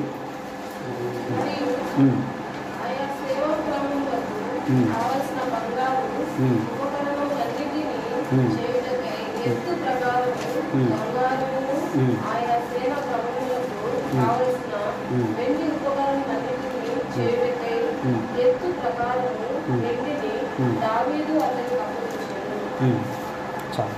అంటే సేవాక్రమం అనేది క్లియర్గా ఉంది. అర్థమైతే 2 సార్లు వస్తుంది దాంట్లో. బంగారుకి సంబంధించిన సేవాక్రమము, వెండికి సంబంధించిన సేవాక్రమము. దీనిని మనం ఒక్కసారి ఆలోచన చేసుకుంటే మనము పాత్రలను దేవుని ఎదుట, దేవుని వాడుకునేటువంటి పాత్రలము మనము. అయితే కొన్ని పాత్రలు ఎలా ఉంటాయి? బంగారు కలిగిన పాత్రలు ఉంటాయి. కొన్ని పాత్రలు ఎలా ఉంటాయి? వెండి కలిగిన పాత్రలు ఉంటాయి. వేరే పత్రికల్లో పౌలు రాస్తాడు, కర్ర పాత్రలను కూడా రాస్తాడు ఆయన. కర్ర పాత్రలు అర్థమవుతుందా? కొన్ని లోహ పాత్రలను కూడా రాస్తాడు ఆయన. అంటే బంగారు పాత్రను చూసి తక్కువగా కలిగినటువంటి పాత్ర అసూయపడకూడదు. అర్థమవుతుందా? ఎవరికి ఏ తలాంతు ఇస్తే ఆ తలాంతుతోనే మనం సంతోషపడుతూ దేవుని సేవలో మనం ముందుకెళ్ళాలి. కానీ ఒక సేవకుడికి గొప్ప వరాలు ఉన్నాయి, వాళ్ళు గొప్పగా ముందుకెళ్ళిపోతున్నారు, వాళ్ళ మినిస్ట్రీ పైకి వెళ్ళిపోతుంది, ఏదో ఒకటి చేసి లాగి కిందకి పడేద్దాము, ఏదో ఒక బురద చల్లుదాము అనేటువంటిది మన మనసుల్లోకి రాకూడదు. ఎందుకోసం అనంటే దేవుడు కొన్ని పాత్రలను వెండి పాత్రలుగానే చేశాడు అంతే, కొన్ని పాత్రలు బంగారు పాత్రలుగా చేశాడు అంతే. కొంతమంది సేవకులు రోడ్లలో నిలబడుకొని సువార్త చెప్తారు అంతవరకే. కానీ కొంతమంది సేవకులు ఎలా చేస్తారని అంటే దేశాలు తిరిగి పెద్ద సభలలో వాడబడతారు. కొంతమంది రోడ్లలోనే ఉంటారు. ఎందుకు ఎక్కడ అనేది మనం అడగకూడదు. ఎందుకు అడగకూడదు? క్లియర్గా రెఫరెన్స్ ఏముందని అంటే కుమ్మరింట తన చేతితో తయారు చేయబడిన కుండంట తిరిగి నోరు తెరిచి కుమ్మరి నువ్వేం చేస్తున్నావు నోరు తెరిచి సృష్టికర్తను అడగకూడదంట. యెషయా గ్రంథంలో క్లియర్గా ఉంది. అర్థమవుతుందా? మనం సేవలేక అడుగు పెట్టినప్పుడు మనకి ఏ తలాంతులు ఇస్తాడో, మనకి ఏమి ఇస్తాడో అంతవరకే మనం చేసి ప్రభువా నీ చిత్తం అని మనం చేతులు ఎత్తాలి, అంతవరకే. అర్థమవుతుందా? లేదు మన ప్రయాసం చూసి దేవుడు మనల్ని హెచ్చించి బంగారు పాత్రగా మనల్ని హెచ్చిస్తాడు. అప్పుడు క్లియర్గా రెఫరెన్సే ఉంది. ఏముంది? దేవుడు మిమ్మల్ని హెచ్చించినట్లుగా దీన మనస్సు కలిగి ఆయన బలిష్టమైన చేతి కింద అణిగిమణిగి ఉండడి, తగ్గించుకొని ఉండండి. మిమ్మల్ని మీరు తగ్గించుకోండి. తగిన సమయంలో దేవుడు మిమ్మల్ని హెచ్చిస్తాడు. ఈ తగ్గింపు అనేది మనం సంఘం ఒకటంలోనే కాదు, బయట సమాజంలోనూ తగ్గించుకోవాలి. బయట సమాజంలోనే కాదు, ఇంట్లో కూడా మనల్ని తగ్గించుకోవాలి. మన క్లోజ్ ఫ్రెండ్స్ దగ్గర కూడా మనం తగ్గించుకోవాలి. మన కడుపును పుట్టిన పిల్లల దగ్గర కూడా తగ్గించుకోవాలి. నేను రాయబడిన లేఖనాల ప్రకారమే నేను చెప్తున్నా. తగ్గింపు అనేది ఒక్క ప్రాంతానికి చెందింది కాదు, ప్రతి దగ్గర అది ఉంటుంది. ప్రతి దగ్గర తగ్గింపు అనేది ఉంటుంది. దానిని మనం తగ్గింపు నేర్చుకున్నప్పుడు దేవుడు మనల్ని బలంగా వాడుకుంటాడు. ఈ సేవా పాత్రలకు సంబంధించి ఇంకొకటి చూద్దాం. 1 దినవృత్తాంతాలు 29:35. 1 దినవృత్తాంతాలు 29:35. అందులో ఏముంటుందంటే సేవాక్రమం బాగా జరుగుట కంట ఏమేమి మందిరంకి అవసరమవుతాయో అవన్నీ సెట్ చేసి పెడతారంట. సేవాక్రమానికి బంగారు, ఇంతకుముందు చదువుకున్న బంగారు తెచ్చిపెట్టారు, వెండి తెచ్చిపెట్టారు, పానార్పణకు కొన్ని తెచ్చిపెట్టారు, గోధుమ పిండి అవన్నీ తెచ్చిపెడతారు. దహన బలులకు పశువులను కొవ్వు కోసం చదవండి ఒకసారి రెఫరెన్స్. 1 దినవృత్తాంతాలు 29వ అధ్యాయం 35వ వచనం చదవండి. సమాధాన బలి పశువులను దహన బలి పశువులను దహన బలులకు ఏర్పడిన పానార్పణములను సమృద్ధిగా ఉండెను. ఈలాగున యెహోవా మందిర సేవ క్రమంగా జరిగేను. యెహోవా మందిర సేవ క్రమంగా జరగాలంటే పశువులు, దహన బలులు, పశువులు పానార్పణలకు గోధుమ పిండల్లో నూనె వేసి కలుపుతారు. ద్రాక్షరసంలాగా పోసి దేవునికి మార్నింగ్ సాయంత్రం బలులకు క్రమముగా జరగాలనంట. దేవుడికి ప్రతిరోజు తెల్లవారుజామున ఒక గొర్రె పిల్లను వధించేవాళ్ళు, సాయంత్రం అప్పుడు ఒకటి వధించేవాళ్ళు. అది దేవునికి ఆహారం అనే దిశలో రాయబడింది, క్లియర్గా రాయబడింది. ఇప్పుడు కొత్త నిబంధన ప్రకారం మనం ఏం అర్పించాలా? కొత్త నిబంధన ప్రకారం ప్రతిరోజు తెల్లవారుజామున కానీ సాయంత్రం కానీ మనం ఏం అర్పించాలని అంటే మనం అర్పించాల్సింది ఏంటనంటే స్తుతి నైవేద్యాన్ని మనం అర్పించాలి. ఆరాధన మనం చేయాలి. ఈ ఆరాధన అనేది మనం కళ్ళు మూసుకొని చేతులు పైకెత్తి మనం ఒక్కరమైనా సరే, ఆరాధన అంటే సంఘంలో ఒక్కటే 10 నిమిషాలు అర్ధ గంట కాదు, తప్పు, అది చాలా తప్పు. ఆరాధన అనేది ఆ 10 నిమిషాలు అర్ధ గంటకి సరిపోదు. నువ్వు ఇంట్లో ఒంటరిగా నువ్వు పాటలు పాడుకుంటూ నీ వ్యక్తిగత జీవితంగా దేవుని పాటలు పాడుకుంటూ ఆరాధించాలి. వ్యక్తిగతంగా దేవుని నువ్వు స్తుతించాలి. ఎప్పుడైతే వ్యక్తిగతంగా మనం దేవుణ్ణి ఆరాధన చేసుకుంటూ ఉన్నప్పుడు ఒక ధూపంలాగా దేవుని సన్నిధికి ఆరాధన చేరుతుంది. గుర్తుపెట్టుకోండి, ఒక ధూపంలాగా అది దేవుని సన్నిధికి చేరుతుంది. ఆ రోజుల్లో దేవునికి దహన బలి ఉదయం అర్పించేవాళ్ళు, అర్పణ ఆహారం సాయంత్రం అర్పించేవాళ్ళు. దావీదు మహారాజు అంటాడు, నేను దినమునకు 3 మార్లు వెళ్ళి దేవునికంట ప్రార్థన చేసేవాడంట, 7 మార్లు మందిరంకి వెళ్ళి స్తుతించేవాడంట. అర్థమవుతుందా? 3 సార్లు ప్రార్థన.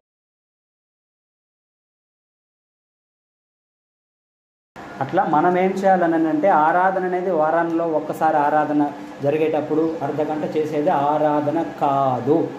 దానిని నేను ఒప్పుకోను, దైవ సేవకులు ఎవరు ఒప్పుకోరు. మీరు ఎక్కువసేపు చేయాలి. ప్రతి ఉదయము మీరు ఆరాధించాలి, ప్రతి సాయంత్రము దేవుణ్ణి ఆరాధించాలి. మీకు కలిగిన సార్లు చేతులు పైకెత్తి హృదయపూర్వకమైన ఆరాధన ధూపంలాగా లేయాలి. హృదయపూర్వకంగా నీ హృదయం, నీ ఆత్మ, నీ నెమ్మది, నా ఆరాధన దేవుని సన్నిధికి చేరిందనే తృప్తి నీకు కలగాల, నీకు తృప్తి కలగాల. అలాగ పాటల ద్వారా ఆరాధించాలి, దేవుని మాటలతో దేవుని స్తుతిస్తూ ఆరాధించాలి. అటువంటి సేవాక్రమం అనేటువంటి ఆరాధనను మనం నేర్చుకోవాలి. ఈ సేవాక్రమము మనకేమి నేర్పుతుందనంటే ఆరాధన మన లోపల నుంచి మనం పైకి పంపే వారముగా మనం ఉండాలనేటువంటిది మనం నేర్చుకోవాలి. 2వ దినవృత్తాంతాలు 35:4. 2వ దినవృత్తాంతాలు 35:4. ఇందులో కూడా ఒక సేవాక్రమంకి సంబంధించిన రెఫరెన్స్ ఇది ఏముంటుందని అంటే ఒక క్రమము రాసి ఇచ్చాను అని ఉంటుంది. రాసి ఇచ్చిన అనే పదం చదువు. దావీదు రాసి ఇచ్చిన క్రమం చొప్పునను ఉందా? అంటే తండ్రి రాసిచ్చిన క్రమము, ఆయన కుమారుడైన సొలొమోను రాసిచ్చిన క్రమము చొప్పున దేవుని సేవ అనేది జరుగుతుందంట. క్రమము చొప్పున జరుగుతుందంట. చివరిలో ఏముంటుంది? సిద్ధపరచుడి. క్లియర్గా ఉందా? చదవండి. సిద్ధపరచుకునుడి. అర్థమవుతుందా? మనల్ని మనం దేవుని సన్నిధిలో దేవుని చేతికి మనకు అప్పగించబడిన పరిచర్యలను మనం చేసుకుంటూ తగ్గించుకుంటూ ఆరాధనను మనం హృదయపూర్వకంగా ప్రతి నిత్యము దినమునకు 3 సార్లైనా నిజముగా మనం దేవుణ్ణి ఆరాధన చేసుకుంటూ మనము సిద్ధంగా మనం ఉన్నప్పుడు ఏం జరుగుతుందనంటే, ఎప్పటికప్పుడు మనం సిద్ధంగా ఉన్నప్పుడు ఏం జరుగుతుందనంటే గొప్ప అభిషేకాన్ని దేవుడు నీకు ఇస్తాడు, గొప్ప వరాలను దేవుడు నీకు ఇస్తాడు. ఇవన్నీ ఎప్పుడు ఇస్తాడు?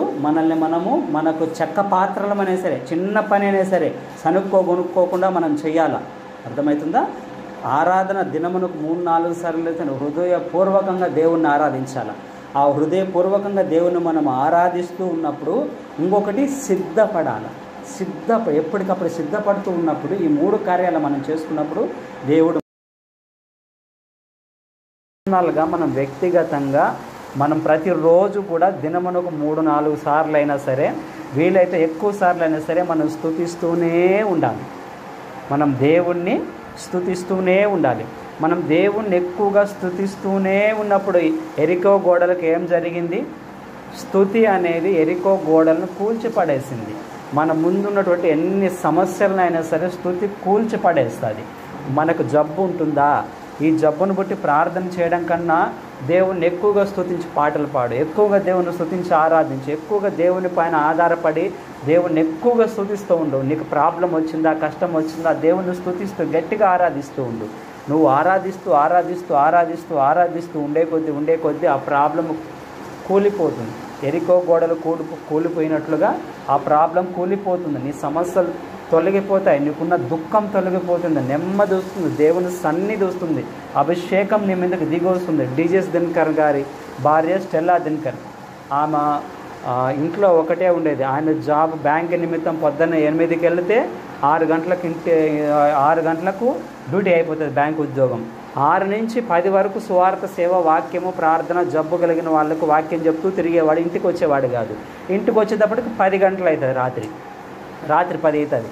పొద్దున్న 8 నుంచి రాత్రి 10 వరకు కూడా ఏమేం చేయాలని అంటే ఇంట్లో వంట అవి ఇవన్నీ చక్కబెట్టుకొని ప్రార్థన చేసుకుంటే ఎక్కువ పాటలు పాడుకుండేది. ఆమెకు అప్పుడు అభిషేకం లేదు, దేవుని ఆత్మచేత అభిషేకం లేదు. ఈయన భారం దేవునికి వాక్యం చెప్పాలా, బాగలేని వాళ్ళకు వాక్యం చెప్పాలా, అందరికీ ప్రార్థన చేయాలని బ్యాంక్ జాబ్ కష్టపడి 6 వరకు చేస్తాడు. 6 నుంచి 10 వరకు పల్లెల్లో తిరిగి ఎక్కడ జబ్బులు గలుగులు వాళ్ళు ఉంటే వాళ్ళ దగ్గరికి వెళ్ళి ప్రార్థన చేసేది, ఆమెను వచ్చేది. కొంతమంది మా ఇంట్లోకి రాగాకని బయటికి దుబ్బేసేస్తారు ఆయన్ని. అప్పుడు ఆయన ఇంటి బయటే ఉండి ఒక పాట పాడి వెళ్ళిపోయేది. చాలా హీనంగా చూశారు డిజెస్ దినకర్ అండి. ఒక అడుక్కుండా ఆయన ఎలా చూశారో అలా చూశారు ఆయనని. అన్ని ప్రాబ్లమ్స్ కూడా ఆయన వెళ్ళాడు. కానీ కదా అన్ని లక్షల మంది రావడము, పేర్లు ఎత్తి పిలవడం ఎలా జరిగిందనంటే ఆయనకున్న టైంలో సేవ చేశాడు. ఆయనకున్నటువంటి టైంలో బ్యాంక్ జాబ్ చేసుకుంటూనే ఆయనకున్న టైంలో జబ్బు కలిగిన వాళ్లకు ప్రార్థన చేయడం, సువార్త చెప్పడం, వాక్య పరిచర్య చేయడం కష్టపడ్డాడు. ఆయనకున్న టైంలో ఆయన కష్టపడ్డాడు. ఆ నైట్ ఒక్కొక్కసారి ఆయన ఒక నైట్ నడుచుకుంటూ వచ్చినప్పుడు రోడ్డు కంకర రాళ్ళు, ఇంత రాళ్ళు కుప్ప తోసున్నారు, ఒక్కొక్క ట్రాక్టర్ లోడు. మబ్బులో కనిపించక అటు తన్నుకొని ఇలా పడిపోతాడు. కంప్లీట్ పడే మూమెంట్లో యేసుప్రభు పట్టుకొని చక్కగా నిలబెడతాడు. అంటే ఎప్పుడు యేసుప్రభు ఆయనతో ఉన్నాడని గుర్తు ఆ రోజు ఆయనకి రివీల్ చేశాడు. ఆయనకి ఏ కష్టం వచ్చినా కూడా ఆయన దాంట్లో నుంచి లేపగలిగేవాడు. అట్ట పరుగులెడుతూ సేవ చేసేవాడు. ఆయనకు అభిషేకం ఉంది, వాళ్ళ భార్యకు అభిషేకం లేదు. ఏం చేస్తుందామా? ఆమె ఏం చేస్తుందంటే మా భర్త మీద ఏ భారం అయితే ఉందో, నశించే ఆత్మల పట్ల ఏ భారం అయితే ఉందో ఆ భారం నాకు కావాలా. అర్థమవుతుందా? భారం ఉంటేనే సేవ జరుగుతుంది, సేవ ముందుకెళ్తుంది. భారం లేకుండా ఉంటే సేవ జరగదు, సేవ ముందుకెళ్ళదు. గుర్తుపెట్టుకోండి. మీ పర్సనల్ ప్రార్థనలో ప్రభువా నశించే ఆత్మల పట్ల నాకు భారం ఇవ్వండి అనేటువంటి ప్రార్థన కన్నీళ్లతో మీరు వేడుకోవాలి. ఒక్కసారి ఆ భారం మీకు దేవుడు ఇచ్చిన తర్వాత మీరు కామ్గా ఉండలేరు, మీరు ఉండలేరు. ఒకానొక పొజిషన్కి ఆ డిజీజ్ దీనికన్నా వచ్చేటప్పటికి బ్యాంక్ ఉద్యోగాన్ని రిజైన్ చేసేస్తాడు, వదిలేసి ఫుల్ టైం మినిస్ట్రీలోకి వచ్చేస్తాడు. ఫుల్ టైం మినిస్ట్రీలోకి వచ్చి ఆయన గొప్ప సేవ చేశాడు. ఆయన సేవ చేసి ఇప్పుడు పరలోకానికి వెళ్ళిపోయాడు. గొప్ప అన్ని లక్షల మందిలో పేర్లు పెట్టి పిలుస్తాడు. పేర్లు పెట్టి పిలిస్తే జనం అంతా స్టేజ్ మీదకి వచ్చేది. వాళ్ళకి ఏ సమస్య ఉందో జనంలో వాళ్ళ పేరు పెట్టి పిలిస్తే ఒక్కొక్కరు స్టేజ్ మీదకి వచ్చేది. అన్ని లక్షల మంది వాళ్ళ పేర్లు ఎలా పిలుస్తారు, ఏ సమస్య చేత వచ్చింది ఎలా పిలుస్తారు? మన మహిమక్కను కూడా పిలిచారు. మహిమక్క తెలుసు కదా, మహిమక్కను కూడా పిలిచారు. చిన్నప్పుడు జరిగింది ఇవన్నీ కూడా. అట్లా నా కళ్ళతో నేను ఆయన మినిస్ట్రీ నేను చిన్నప్పుడు నేను చూశాను. అంతగా ఆయన వాడబడడానికి ఏంటంటే సేవాభారం. ఆ భారం నాకు ఇవ్వండి ప్రవ్వా, ఆ ఆత్మ నాకు ఇవ్వండి ప్రవ్వా. ఉన్న టయాన్ని నేను యూజ్ చేసుకోవాలి. ఆయన ఎలా యూజ్ చేసుకునేటువంటి సమయాన్ని సేవ గురించి, దేవుని గురించి పొద్దున్నే 6 గంటలకు లేచేవాడు. 5:30, 6 గంటలు లేచి దేవుని సన్నిధిలో 1 గంట 2 గంటలు ప్రార్థనలో ఉండేవాడు. టిఫిన్ పెట్టే టైంలో వాళ్ళ భార్య ప్రిపేర్ చేసే టిఫిన్ పెట్టే టైంలో కనీసం ఒక 10 నిమిషాల గ్యాప్ ఉంటుంది. ఎంత? 10 నిమిషాల గ్యాప్. ఆ 10 నిమిషాల్లో టకాన్ని మోకరించి దేవుని సన్నిధిలో చేతులు పైకెత్తి ప్రార్థన చేసుకునేవాడు. 10 నిమిషాలు కూడా పరిశుద్ధాత్మ చేత నింపబడినాడు. పరిశుద్ధాత్మ చేత నింపబడడం వేరు, వరాల చేత అభిషేకించబడడం వేరు. అది ఇంకొక ప్రాసెస్. అది పరిశుద్ధాత్మ చేత నింపబడిన తర్వాత నాకు వరాలు కావాలని దేవుణ్ణి అడుగుతూ రోజు ఉండేవాడు. ఈ 10 నిమిషాల టైంలో సూటు బూట్ వేసుకున్నాడు, టక్ చేసుకున్నాడు. టిఫిన్ వాళ్ళ భార్య ప్రిపేర్ చేయడానికి ఒక 10 నిమిషాల గ్యాప్ అంతే. టక్కాని 10 నిమిషాల్లో మోకరించి చేతులు పైకెత్తి ప్రవ్వా నన్ను అభిషేకించండి, నీ ఆ వరాల చేత నింపండి అని ఆ 10 నిమిషాలు కూడా దేవునికి కేటాయిస్తున్నప్పుడు సడన్గా దేవుని ఆత్మ బలముగా ఆయన మీదకి రావడం జరిగింది. ఆయన ఒక్కసారిగా అలాగే పడిపోతాడు. ఆయన ఆత్మ ఆయన లోపల నుంచి బయటకు వస్తుంది. ఆయన ఆత్మ ఆయన లోపల నుంచి బయటకు వచ్చి ఆయనని దేవుడు పరలోకానికి తీసుకెళ్తాడు. పరలోకానికి తీసుకెళ్ళి పరలోకంలో దేవుని సింహాసనం ఎదుట నిలబెడుతుంది. దేవుని సింహాసనం ఎదుట నిలబెట్టినప్పుడు యేసు ప్రభు పక్కన ఉంటాడు. పరిశుద్ధాత్మ దేవుడు జీసస్ దినకర్నికి పక్కన ఉంటాడు, ఆయనకు పక్కగా ఉంటాడు. అప్పుడు అడుగుతాడు, ప్రవ్వా నాకు వరాలు కావాలి ఇవ్వండి అని యేసు ప్రభుని అడిగితే అప్పుడు యేసు ప్రభు ఏం చెప్తాడనంటే, తండ్రి ఈ బిడ్డకు వరాలు కావాలంట, నమ్మకమైన వ్యక్తి, ఈ బిడ్డకు వరాలు ఇవ్వండి అని అడుగుతాడు. ఒక పక్క వెనకల పరిశుద్ధాత్మ దేవుడు కూడా ప్రవ్వా ఈ బిడ్డ వరాలు ఇవ్వండి, చాలా కష్టపడుతున్నాడు, ఉన్న టైంలో కూడా సేవ చేస్తున్నాడు, ఎంత కష్టపడుతున్నాడో మేము చూస్తున్నాము, వరాలు ఇచ్చినావనంటే ఈజీగా వరాలు ఇస్తే ఆ రోజు మనం చూస్తాం కదా ఎంతమంది వచ్చారు మీటింగ్కి, లక్షల మంది ఎలా వస్తారు, వరాలు చేతిలో ఉంటే పరిగిస్తారు జనాలు మన దగ్గరికి. అర్థమవుతుందా? ఆ వరాలు ఇవ్వండి ప్రవ్వా. ఆ జనాలు వచ్చినప్పుడు వరాలను చూసి వస్తారు, కానీ ఈయన వరాలను యూజ్ చేయకూడదు. ఫస్ట్ వాక్యాన్ని రిలీజ్ చేయాలి. వాక్యాన్ని రిలీజ్ చేసి చివరిలో వరాలను యూజ్ చేయాలి. చివరిలో వీళ్ళకి కావాల్సిన స్వస్థత ఇవ్వాలి. ముఖ్యంగా స్వస్థత అనేది పోకూడదు. వాక్యం, యేసు ప్రభువే దేవుడు, యేసు ప్రభు నమ్ముకుంటే పరలోకము, అది చెప్పాలా. బైబిల్లో ఏముందో వాక్యాన్ని బోధించాలి. వాక్యంలో బోధించి వాళ్ళని వాక్యంలో స్థిరపరిచిన తర్వాత వరాలను రిలీజ్ చేయాలి.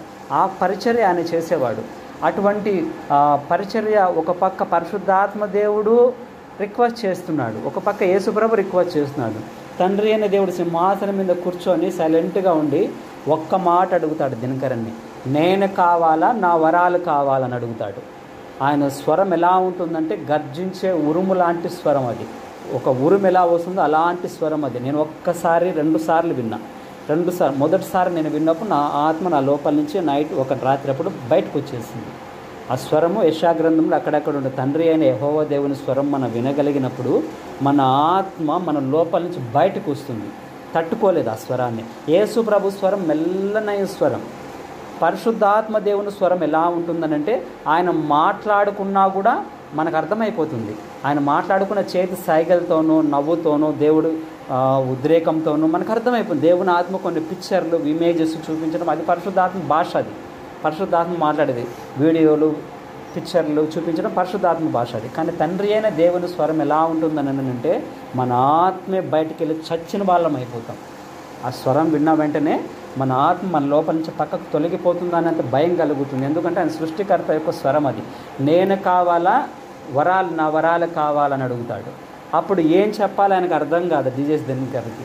అప్పుడు పక్కనున్నటువంటి దేవుని ఆత్మ ఏం చెప్తాడంటే నువ్వే కావాలని అడుగు అని అంటాడు. నువ్వే కావాలని అడుగు అని అంటే అప్పుడు చెప్తాడు, ప్రభువా నాకు నువ్వే కావాలని అంటాడు. నీ వరాలద్దు, నాకు నువ్వే కావాలంటే తండ్రి అయిన దేవుడు సంతోషించి అప్పుడు ఆయన లోపల నుంచి పవర్ను వరాలను రిలీజ్ చేసి ఆయనకి ఇస్తే ఆయన శక్తి కిరణాలు వరాలు ఆయన మీద పడి తర్వాత ఇక్కడికి వచ్చేస్తాడు. తర్వాత మెలకువ. ఇదంతా కూడా 1/2 అవర్ పైనే జరుగుతుంది, దగ్గర 1/2 అవర్ పైనే జరుగుతుంది. అంటే ఇదంతా నేను ఎందుకు చెప్తున్నానంటే ఉన్న 10 మినిట్స్ కూడా వేస్ట్ చేసుకోలేదు. సమయాన్ని దేనికి టీవీ సీరియళ్ళకు ఉపయోగించలేదు, వేరే వాటికి ఉపయోగించలేదు, దేవునికి ఉపయోగించుకున్నాడు. అందుకు దేవుడు అంతటి గొప్ప వరాలను ఆయనకి ఇచ్చినాడు. భారాన్ని బట్టి వరాలు ఇస్తారు. కాబట్టి నాకు భారం ఇవ్వండి ప్రభువా అనేటువంటి ప్రార్థన మీరు చేయగలగాల. ఇవన్నిటినీ వాళ్ళ భార్య చూసింది. ఇవేమి లేవు ఆమెకి ఏమి లేవు. ఇదంతా కూడా ఆయనలో ఏ భారం ఉంది, 10 నిమిషాలు ప్రార్థన చేసుకోవడం, బైబిల్ చదువుకోవడం అన్నీ చూసి ఆమె ఏం చేస్తుందని అంటే ప్రభువా నాకు ఇవ్వండి, మా ఆయన మీద ఏ అభిషేకం ఉందో అభిషేకం వేయండి, మా ఆయనకు ఏ భారం ఉందో ఆ భారం నాకు ఇవ్వండి. అటువంటి ప్రార్థన గంటలు కూర్చుంటే ప్రార్థన చేసుకునేవాడు ఆయన. ఏమేమో 10 నిమిషాలు కూడా చేసుకునేది రాదు. ఎందుకు? ఆ అనుభవం ఆమెకు లేదు.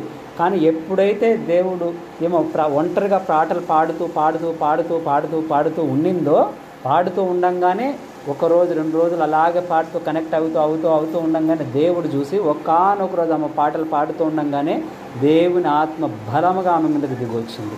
దేవుడు ఆత్మ చేత ఆమెను నింపడం జరిగింది.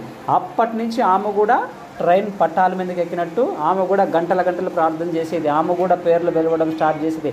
ఆమె కూడా దేవుడు బలంగా వాడుకోవడం అప్పటి నుంచి స్టార్ట్ చేశాడు. అంటే నేను ఎందుకు చెప్తున్నాను ఇదంతా అనంటే ఈ సేవాక్రమంలో 5వ పాయింట్లో దేవునికి స్తుతి ఆరాధన మనం చేయగలగాల. స్తుతి అర్పణను మనం అర్పించాల. స్తుతి అర్పణ మనం అర్పిస్తేనే మన ఆరాధన ధూపంలాగా దేవుని దగ్గరికి వెళ్ళినప్పుడు దేవుడు దానిని తీసుకొని తిరిగి మనల్ని ఆశీర్వదిస్తాడు. అర్థమవుతుందా? మనం ఏదన్నా ఒకటి దేవునికి ఇచ్చినప్పుడు దేవుడు దాన్ని తీసుకొని దాన్ని సంతోషపడి తీసుకొని తిరిగి మనల్ని ఆశీర్వదిస్తాడు. మీరు ఎప్పుడైనా సరే ఒకటి దేవునికి ఇస్తే మనం ఆరాధన దేవునికి ఇచ్చినామంటే దేవుడు మనకేమి ఇవ్వాలా? మన అనాయింటింగ్ని రెట్టింపు చేస్తాడు. మన అనాయింటింగ్ని అభిషేకాన్ని రెట్టింపు చేస్తాడు. మనకు వరాల చేత అభిషేకం చేస్తాడు. కాబట్టి మనకు ఉన్నటువంటి సమయంలో దినమునకు మనం ఆదివారం మాత్రమే ఆరాధన అనేది వదిలేసి మీరు చేయండి ఆరాధన మనఃపూర్వకంగా అక్కడ చేయండి. కానీ ఇంట్లో కూడా పాటల ద్వారా దేవుని స్తుతించండి. మీ సమయాన్ని ఏమాత్రం వేస్ట్ పోనీయకుండా మీరు ఒంటరిగా వెళ్ళి గదిలోకి వెళ్ళి లేదా ఒక దగ్గర కుర్చీ వేసుకొని కూర్చొని చేతులు ఎత్తుకొని పాటలు పాడుతూ కనెక్ట్ అవ్వండి. ఎక్కడికక్కడ మీరు కనెక్ట్ అయినారని అంటే దేవుని ఆత్మ మీ మీదకి బలంగా దిగి వస్తుంది. నేనైతే బస్సు ఎక్కానని అంటే దేవుని పాటలు పెట్టుకుంటాను, సీట్లో కూర్చుంటా, కళ్ళు మూసుకుంటా, నేను పాటలతో నేను కనెక్ట్ అయిపోతాను. నేను గట్టిగా పాడుకున్నా లోపలికైనా సరే పాడుకుంటా. నాకైతే పాటలు బాగా ఫుల్ సౌండ్ పెట్టుకుని వింటూ పోయే కొద్దీ చాలాసార్లు దేవుడు నాకు బస్సులోనే దర్శనాలు ఇచ్చాడు. జర్నీలోనే చాలాసార్లు నాకు విజన్స్ దేవుడు ఇచ్చాడు. దేవుని స్పష్టంగా దేవుని స్వరం నాకు బస్సులోనే చాలాసార్లు జరిగింది. ముఖ్యంగా నేను MBA ప్రతి ఆదివారం నేను పుత్తూరు నుంచి ఇక్కడి నుంచి అక్కడికి వెళ్ళడానికి చాలా లాంగ్ జర్నీ పడుతుంది. 2 బస్సులు ఎక్కి వెళ్ళాలి. ఆ టైంలో చాలాసార్లు దేవుని సన్నిధిని నేను అనుభవించాను. టైం మనం వేస్ట్ చేసుకోకూడదు. ఎందుకు వేస్ట్ చేసుకోకూడదు అంటే దేవుడు ఖచ్చితంగా అడుగుతాడు. ఇంకొక లెక్కన మనకు ఏముంటుందని అంటే దశమ భాగాలు ఇచ్చినట్లుగా మన సమయాన్ని కానీ రోజుకు 2 గంటల 40 నిమిషాలు దగ్గర ఇవ్వాలంట దేవుడికి. 24 గంటలు దశమ భాగం తీసుకుంటే దగ్గర 2.5 గంట వరకు వస్తుందంట. అంత టైం మనం రోజుకి ఇవ్వగలగాలంట. అదే దావీదు కానీ అదే పాత నిబంధన భక్తులు అంతా చేసిన దినమునకు 7 సార్లు ప్రార్థన, 3 సార్లు దానియేలు ప్రార్థన. అంటే వాళ్ళు సమయానికి ఏ రోజుకి మనం ఎంత ఇవ్వాలో సమయం అంత ఇవ్వాలి దేవుడికి. దశమ భాగం సమయం మనం ఇవ్వగలిగిన వారమై ఉన్నప్పుడు మన ఆరాధన దేవుని దగ్గరికి వెళ్ళి దేవుడు మనల్ని అభిషేకిస్తాడు అనేటువంటిది మనం నేర్చుకున్నాము. సేవాక్రమం అనేది మనం వదిలిపెట్టేద్దాం. ఇవన్నీ పోయిన వారం చూసుకున్నటువంటి అంశాలు. ఇప్పుడు ఇంకొక అంశం ఏంటనంటే 5వ అంశం ఏంటనంటే 5వ క్రమం ఏంటనంటే మోత క్రమము. 1వ దినవృత్తాంతాలు 15వ అధ్యాయం 22వ వచనము. 1వ దినవృత్తాంతాలు 15వ అధ్యాయం 22వ వచనం. అందులో ఏముంటుందని అంటే దేవుడు మందసాన్ని చేసిన తర్వాత ఆ మందసాన్ని మోయడానికి కెనన్యా అనేటువంటి ఒక వ్యక్తిని పిలిచి, ఆయన బలమైన వ్యక్తి అంట, ఆయన మొయ్యాలంట మందసాన్ని మోస్తూ ముందుకెళ్ళాలంట. ఆ మందసం ఎలా మొయ్యాలో చదవండి. లేవీయులకు అధిపతి అయిన కెనన్యా మందసమును మోయిడి యందు గట్టివాడైనందున అతడు మోత క్రమం నేర్పుటకై నియమింపబడెను. మోత క్రమము నేర్పుటకై నియమింపబడెను. ఆయన బలమైన వ్యక్తి, గట్టి వ్యక్తి కాబట్టి మందసాన్ని మోయాల. మందసాన్ని మోయడం అంటే అర్థమైందంటే, మందసం అంటే కెరూబులు, ఇటుక కెరూబు అటుపక్క కెరూబు ఉన్నప్పుడు మధ్యలో దేవుడు ఉంటాడు. అంటే దేవుణ్ణే మోయగలిగినటువంటి వ్యక్తులు వాళ్ళు, దేవుణ్ణే మోసేటువంటి వ్యక్తులు వాళ్ళు. వాళ్ళకంట ఒక క్రమం ఉందంటే ఏంటంటే ఎలా మొయ్యాలి, ఎట్లు మొయ్యాలి అనేది ఆయన చెప్పాల. ఎవరికి? మిగిలినటువంటి వాళ్లకు ఆయన చెప్పాలి, ఆయన నేర్పించాలి. యాజకులకు, లేవీలకు ఇలా మొయ్యాలి, ఇలా మొయ్యాలని ఆ క్రమం అనేది ఆయన చెప్పాలి. దీనిని బట్టి మనము నేర్చుకోవాల్సినటువంటి విషయం ఏంటి అని మనం ఒక్కసారి ఆలోచన చేసుకున్నప్పుడు, సంఖ్యాకాండము 33:2, సంఖ్యాకాండము 32:3 అందులో ఏముంటుందని అంటే, ఈ యాజకులు ఈ మందసాన్ని భుజం మీద పట్టుకొని మోస్తూ పోతూ ఉన్నటప్పుడు సంచార క్రమం అంతా కూడా వాళ్ళు రికార్డు చేయాలంట. సంచార క్రమం అంతా కూడా రాయబడాలంట. అంటే ఇజ్రాయేలీలు ఈరోజు ఇక్కడి నుంచి లేచారు, మందసం మోసుకొని ముందుకెళ్ళి అంత దూరం, ఇంకొక ఊరు అంత దూరం వెళ్ళి అక్కడ దిగారు, అక్కడ మందసం దించుకున్నారు. అక్కడ దించుకున్నప్పుడు ఈ ఊరు నుంచి ఆ ఊరికి పోయినారనేటువంటిది పుస్తకంలో రికార్డు చేయబడాలంట. తీసిన వాళ్ళు చదవండి అది. 33:2 మోషే యెహోవా సెలవిచ్చిన ప్రకారము వారి ప్రయాణములను బట్టి వారి సంచార క్రమములను రాసెను. అంటే అర్థం ఏంటంటే, ఎక్కడి నుంచి ఏ రోజు ఎంతవరకు ప్రయాణం చేశారు, ఏ రోజు ఎంతవరకు ప్రయాణం చేశారో కూడా వాళ్ళు రికార్డు రాయబడింది. వాళ్ళతో పాటు మందసం కూడా వాళ్ళతో పాటు ముందుకెళ్ళింది, దేవుడు కూడా వాళ్ళతో పాటు ముందుకెళ్ళాడు. దీనికి, ఈ మోత క్రమానికి మనకు సంబంధం ఏంటి అని మనం ఒక్కసారి ఆలోచన చేసుకుంటే, రోమీలకు రాసిన పత్రిక 8వ అధ్యాయం 14వ వచనం అందులో ఏముంటుందంటే, దేవుని కుమారులంట, ఎందరు దేవుని ఆత్మచేత నడిపింపబడతారో వారందరూ కూడా దేవుని కుమారులని పిలువబడతారంట, అనబడతారంట. అంటే అర్థం ఏంటనంటే, ఈ మోత క్రమాన్ని బట్టి మనం ఏమి నేర్చుకోవాలి అని అంటే, మనము దేవుణ్ణి మోయాలి. ఏం నేర్చుకోవాలి? మనము దేవుణ్ణి మోయడం అనేది మనం నేర్చుకోవాలి. ఇప్పుడు యేసు ప్రభువుని కలిగి ఉండడం వేరు, యేసు ప్రభు గురించి తెలుసుకొని ఉండడం వేరు. యేసు ప్రభువుని మనం కలిగి ఉన్నప్పుడు అంటే అర్థం ఏంటంటే, క్రీస్తును సమృద్ధిగా మీ హృదయాలలో నిలవనీయుడని రెఫరెన్సులు కొంత దిక్కులు ఉన్నాయి. అంటే ఒక పాస్టర్ గారే ఉన్నాడు, వాక్యం చెప్తూ ఉంటాడు, ఈరోజు వాక్యం చెప్తాడు, మరుసటి రోజు సోమవారము మంగళవారము పోయి తాగుతాడు. అప్పుడు ఈ క్రీస్తు సమృద్ధిగా ఆయనలో ఉంటాడా? లేడు. దాని అర్థం ఏంటనంటే, ఎప్పుడు ప్రతినిత్యము యేసు ప్రభు మనలో ఉండాలంటే అర్థం ఏంటనంటే, మనం చేసే ప్రతి పని కూడా యేసు ప్రభుకి ఇష్టంగా ఉండాలి. అప్పుడే ఆయన మనలో ఉంటాడు. మనం వేసే ప్రతి అడుగు కూడా ఆయనకి అనుకూలంగా ఇష్టంగా ఉన్నప్పుడు అప్పుడు యేసు ప్రభు మనలో ఉంటాడు. అంటే మనం జాగ్రత్తగా ఉన్నప్పుడు ఆయన మనలో ఉంటాడు, ఆయనను మనం మోయగలిగిన వారమై ఉంటున్నాము. రోమీలకు రాసిన పత్రిక 8:14 చదవండి. దేవుని ఆత్మచేత యూదులు నడిపింపబడుదురో వారందరూ దేవుని కుమారులై ఉండురు. వారందరూ దేవుని కుమారులై అనబడతారు. అంటే ఈ విధంగా దేవునిని మనం కలిగి ఉన్నప్పుడు, దేవుని ఆత్మ మనల్ని నడిపిస్తూ ఉన్నప్పుడు మనం ఏమవుతామనంటే దేవుని కుమారులమై మనం ఉంటాము. ఈ దేవుని ఆత్మతో మనం నడుస్తూ పోవడం అనేది స్టెప్ బై స్టెప్ ఉంటుంది. ఈ ఒక స్టెప్పులలో అర్థం ఏంటంటే, హనోకు దేవునితో నడుస్తూ ఉండిన కనుక దేవుడు ఆయన్ని తీసుకొని వెళ్ళిపోయినాడు. అర్థమవుతుందా? దేవునితో ఇంకా కనెక్ట్ అయిపోతున్నప్పుడు, ఏలియా దేవునితో నడుస్తూ పోతూ ఉన్నప్పుడు అగ్ని రథం వచ్చి ఆయనను తీసుకొని వెళ్ళిపోయింది. అర్థమవుతుందా? తీసుకొని వెళ్ళిపోయిన తర్వాత కొంతమంది శిష్యులు వస్తారు. కొంతమంది శిష్యులు వచ్చి దేవుని ఆత్మ ఏలియాని తీసుకెళ్ళి ఎక్కడన్నా లోయలోనో ఇంకొక ఊర్లోనో వేస్తుందేమో, పోయి మేము వెతుకుతామని చెప్పి ఎలీషాని పర్మిషన్ అడుగుతారు. ఎందుకు వద్దు అంటే, లేదు మేము వెళ్ళి వెతుకుతామంటే, ఆ కల్చర్, ఆచారము, అభిషేకం ఉంది. ఏ కల్చర్, ఏ ఆచారం, ఏ ఉంది, ఏ అభిషేకం? అది దేవుని ఆత్మ ఒకరి మీదకి వచ్చినప్పుడు ఆ వ్యక్తి శరీరము, బాడీ పైకి లేచిపోయి ఇంకొక దగ్గర నిలబడుతుంది. దానికి ఉదాహరణ ఏంటంటే, యేసు ప్రభువే ఒక దగ్గర సైతాన్ని శోధిస్తూ ఉన్నప్పుడు ఒకానొక 40 రోజులు అడవిలో ఉంటాడు. కానీ ఒకానొక శోధన వచ్చేటప్పటికి దేవాలయ శిఖరం మీద పెట్టేస్తాడు. దేవాలయం ఎక్కడుంది? యెరూషలేములో ఉంది. ఎట్లొచ్చినాడు యేసు ప్రభు వాడికి? అర్థమవుతుందా? బాడీ అనేది ఇక్కడ సడన్గా తీసుకెళ్ళిపోయి ఇంకొక దగ్గర ఉండడం అనేటువంటిది స్క్రిప్చర్లో ఉంది. ఫిలిప్పును గాజా దగ్గరికి వెళ్ళి ఒక రథంలో కలుసుకొని మంత్రిని కలుసుకోమని చెప్పినప్పుడు అంతా బాప్తిస్మం అంతా కంప్లీట్ అయిన తర్వాత దేవుని ఆత్మ ఫిలిప్పును కొనిపోయాను అని ఉంది. కొనిపోయానంటే అర్థం ఏంటంటే దేవుని ఆత్మ అక్కడి నుంచి ఆయనని తీసుకొని వెళ్ళిపోయి ఇంకొక దగ్గర పెడుతుంది. క్లియర్గా రెఫరెన్స్లు ఉన్నాయి.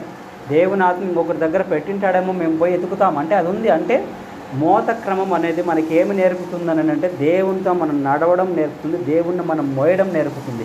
దేవునితో మనం ఫెలోషిప్ చేస్తూ దేవునితో మనం క్రమంగా నడిచే కొద్దీ ఎన్నో అనుభవాలు మనం చూడగలుగుతాం. ఎన్నో అనుభవాలు. ఈ మధ్య ఒకటి చూసాను నేను. ఒక అమెరికాకు సంబంధించినటువంటి సైనికులు ఆఫ్ఘనిస్తాన్లో కొన్నేళ్ల పాటు ఉండి ఆ సైనికులంతా తిరిగి అమెరికాకు వెళ్ళిపోయినారు. ఆ యుద్ధం కొన్ని ఏళ్ళు జరిగింది, మనకు న్యూస్లో విన్నాము. ఆ పాకిస్తాన్కు ఆఫ్ఘనిస్తాన్కు బార్డర్లో ఆ యుద్ధం జరుగుతూ ఉన్నప్పుడు అమెరికా చేస్తుంది. అమెరికా సైనికులు ఇక్కడ ఉన్నారు. ఆ మూమెంట్లోనంట ఒక సేవకుడు ఇంట్లో నిలబడి వేరే అమెరికా కాదు ఆస్ట్రేలియాలో వేరే దేశంలో ఇంట్లో ఉండి ప్రార్థన చేసుకుంటూ ఉంటాడు. వాళ్ళ భార్యగానే చూస్తూ ఉంటుందని ప్రార్థన చేసుకోవడము. తర్వాత కాసేపటికి ఆయన కనిపించడు. ఆయన అక్కడికి వెళ్ళి ఆఫ్ఘనిస్తాన్లో ఉండే సైనికుల దగ్గరికి వెళ్ళి దేవుని బిడ్డలకు ప్రార్థన చేసి కొంతసేపు అక్కడ ఉండి తిరిగి ఇక్కడికి వస్తాడు. వచ్చే క్రమంలో ఆయనకు బట్టలకు మట్టి అవుతుంది. ఎక్కడికి వెళ్ళావు నువ్వు ప్రార్థన చేసుకుంటూ ఉంటే అని వాళ్ళ భార్య అడిగితే ఇట్లా మట్టి అయింది. ఏమనంటే నేను పలానా దగ్గరికి వెళ్ళి వచ్చాను ఆఫ్ఘనిస్తాన్ కంటే వాళ్ళ భార్య ఫస్ట్లో నమ్మదు. ఈ అనాయింటింగ్ ఒకటి ఉందనే సంగతి కూడా నమ్మదు. అర్థమవుతుందా? కానీ తర్వాత ఆమె నమ్ముతుంది. ఆయన క్లియర్గా చెప్తున్నాడు. ఆయన పేరు ఏదో నేనైతే మర్చిపోయినా. అది జరిగినటువంటి వాస్తవం. నేను ఏం చెప్తున్నానంటే మనం దేవుణ్ణి ఎంతగా మనము మోస్తామో, ఎంతగా ఆయనను మనం క్యారీ చేస్తామో మన అనాయింటింగ్ లెవెల్ పెరుగుతుంది. దేవునితో మనం నడిచేటువంటి విధానం పెరుగుతుంది. అర్థమవుతుందా? లేదు నామకార్థక భక్తిగా మనం ఉన్నామనంటే అది వేస్ట్. పైకి భక్తిలాగా ఉంటూ దాని శక్తిని ఆశ్రయించని వారు అని ఒక లేఖనం ఉంది. అలాగన మనం ఉండకూడదు. మనం భక్తి జీవితం జీవిస్తూ దాని శక్తిని కూడా మనం తెలుసుకోగలిగినటువంటి వారమై ఉండాలని ఈ మోత క్రమం అనేది మనకు నేర్పుతుంది. సరే, ఇంకొక క్రమం ఏంటంటే సేనా వ్యూహా క్రమము. 6వ క్రమము సేనా వ్యూహా క్రమము. సేనా వ్యూహా క్రమము మనకు ఏం చెబుతుంది అని అంటే యెషయా గ్రంథము 13:4 అందులో ఏముంటుందంటే యుద్ధానికి సిద్ధపడేటువంటి ఒక సేనా క్రమాన్నంట దేవుడు సిద్ధపరుస్తూ ఉంటాడంట. ఒక సైన్యాన్ని దేవుడు సిద్ధపరుస్తూ ఉంటాడంట. తీసిన వాళ్ళు చదవండి.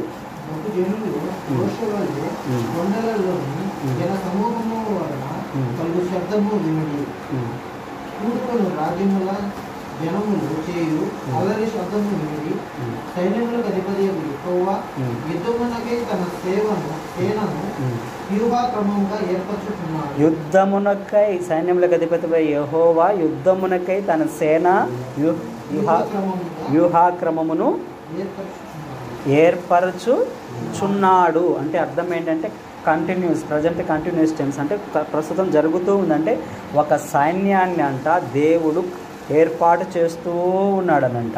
యెషయా గ్రంథము 28:2 అందులో ఏముంటుందంటే పరాక్రమం గల వాడొకడు యెహోవాకు కలడు. ఎందుకు? యుద్ధం చేయడానికనంట. యెహోవా దేవునికి పరాక్రమం కలిగిన వాడు యెహోవాకు ఒకడు కలడు అనేటువంటిది ఒక వాక్యం మనకు అందులో ఉంటుంది.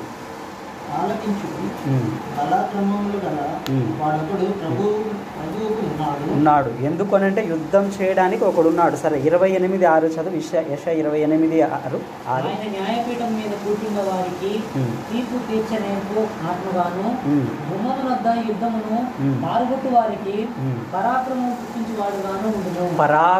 పుట్టించువాడుగాను ఉన్నాడు. అంటే అర్థం ఏంటంటే దేవుడు మనల్ని ఒక సైన్య సమూహంగా తయారు చేస్తున్నాడు. ఎందుకు దేవుడు మనల్ని సైన్య సమూహంగా చేస్తున్నాడు అని అంటే రాకడొస్తుంది.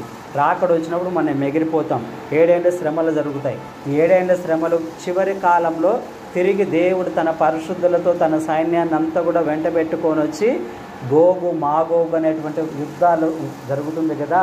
అంత్యక్రీస్తుతో అందరితో యుద్ధం చేస్తాడు యేసు ప్రభు.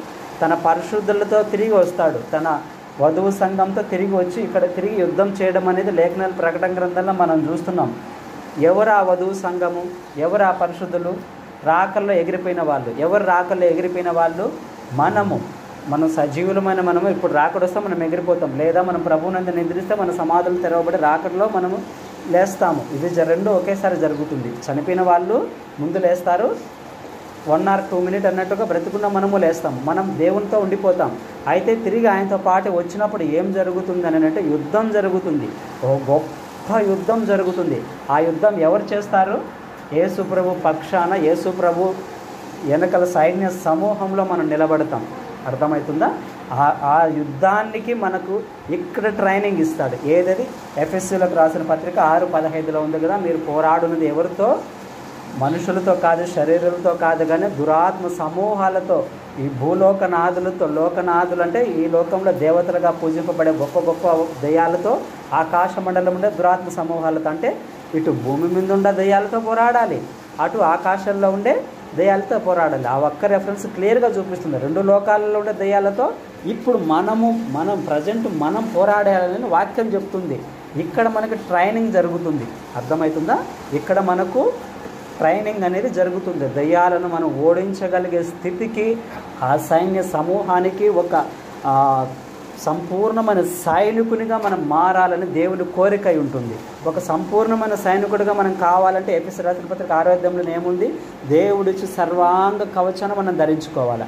సర్వాంగ కవచం అంటే రక్షణ శరీరస్నానం ఉండాలా, విశ్వాసం అనే డాల్ ఉండాలా, వాక్యం అనే ఆత్మకట్గా ఉండాలా, సమాధానం సిద్ధ మనసు అనే జోడు ఉండాలా, సత్యమైన దట్టి అన్నీ ఉండాలా. అన్నీ ఉండి మనం సైతాన్ ఎదుట నిలబడి మనం పోరాడాలా. ఒకవేళ సత్యమైన దట్టి లేకపోతే వాడు బాణం వేస్తే మనం గుచ్చుకుంటుంది. రక్షణ అనే శిరస్త్రానం ఒకరోజు రక్షణలో ఉండి ఇంకొక రోజు పాపలోకంలో అంటే వాడు వేసే బాణము మన తలకు తగులుతుంది. అర్థమవుతుందా? విశ్వాసం అనే డాలు లేకపోతే వాడు వేసేటివి మనం ఆపుకోలేము. వాడికి ఎదురు దాడి చేయాలంటే వాక్యం అనేది లేకుంటే మనం చేయలేము. అన్నీ ఉండి కూడా సింపుల్ చిన్నటి సమాధానం సిద్ధ మనసు అనే జోకు 2 పాదాలు అది లేకున్నట్టు మనకు సమాధానం లేకపోతే అన్ని వరాలు సేవడికి అన్నీ ఉంటాయి, వరాలు అన్నీ ఉంటాయి.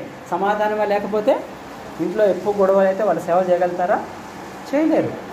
అందుకు అన్ని సర్వాంగ కవచాన్ని మనం ధరించుకొని మనం యుద్ధ సేనా వ్యూహ సమూహముగా మనం నిలబడాలని దేవుని కోరిక ఉంటుంది. అట్టి బిడ్డలుగా మనం అవ్వాలని దేవుని యొక్క చిత్తమై ఉంటుంది. చివరిగా 7వ క్రమం ఏంటంటే మెల్కిసెదెకు క్రమము అని అంటే మనకు తెలిసి ఉంటుంది. దేవుని మందిరంలో యాజకులు మాత్రమే, లేవీలు మాత్రమే వెళ్ళి పరిచర్య చేయాలి. వేరే గోత్రం వాళ్ళు రాకూడదు. యేసు ప్రభు గోత్రం ఏంది? యూదా గోత్రం. యూదా గోత్రమైన, బెన్యామీన్ గోత్రమైన లోపలికి అలో లేదు, లోపలికి వచ్చి పరిచర్య చేయడానికి లేదు. అప్పుడు యేసు ప్రభు యాజకుడు ఎలా అవుతాడు?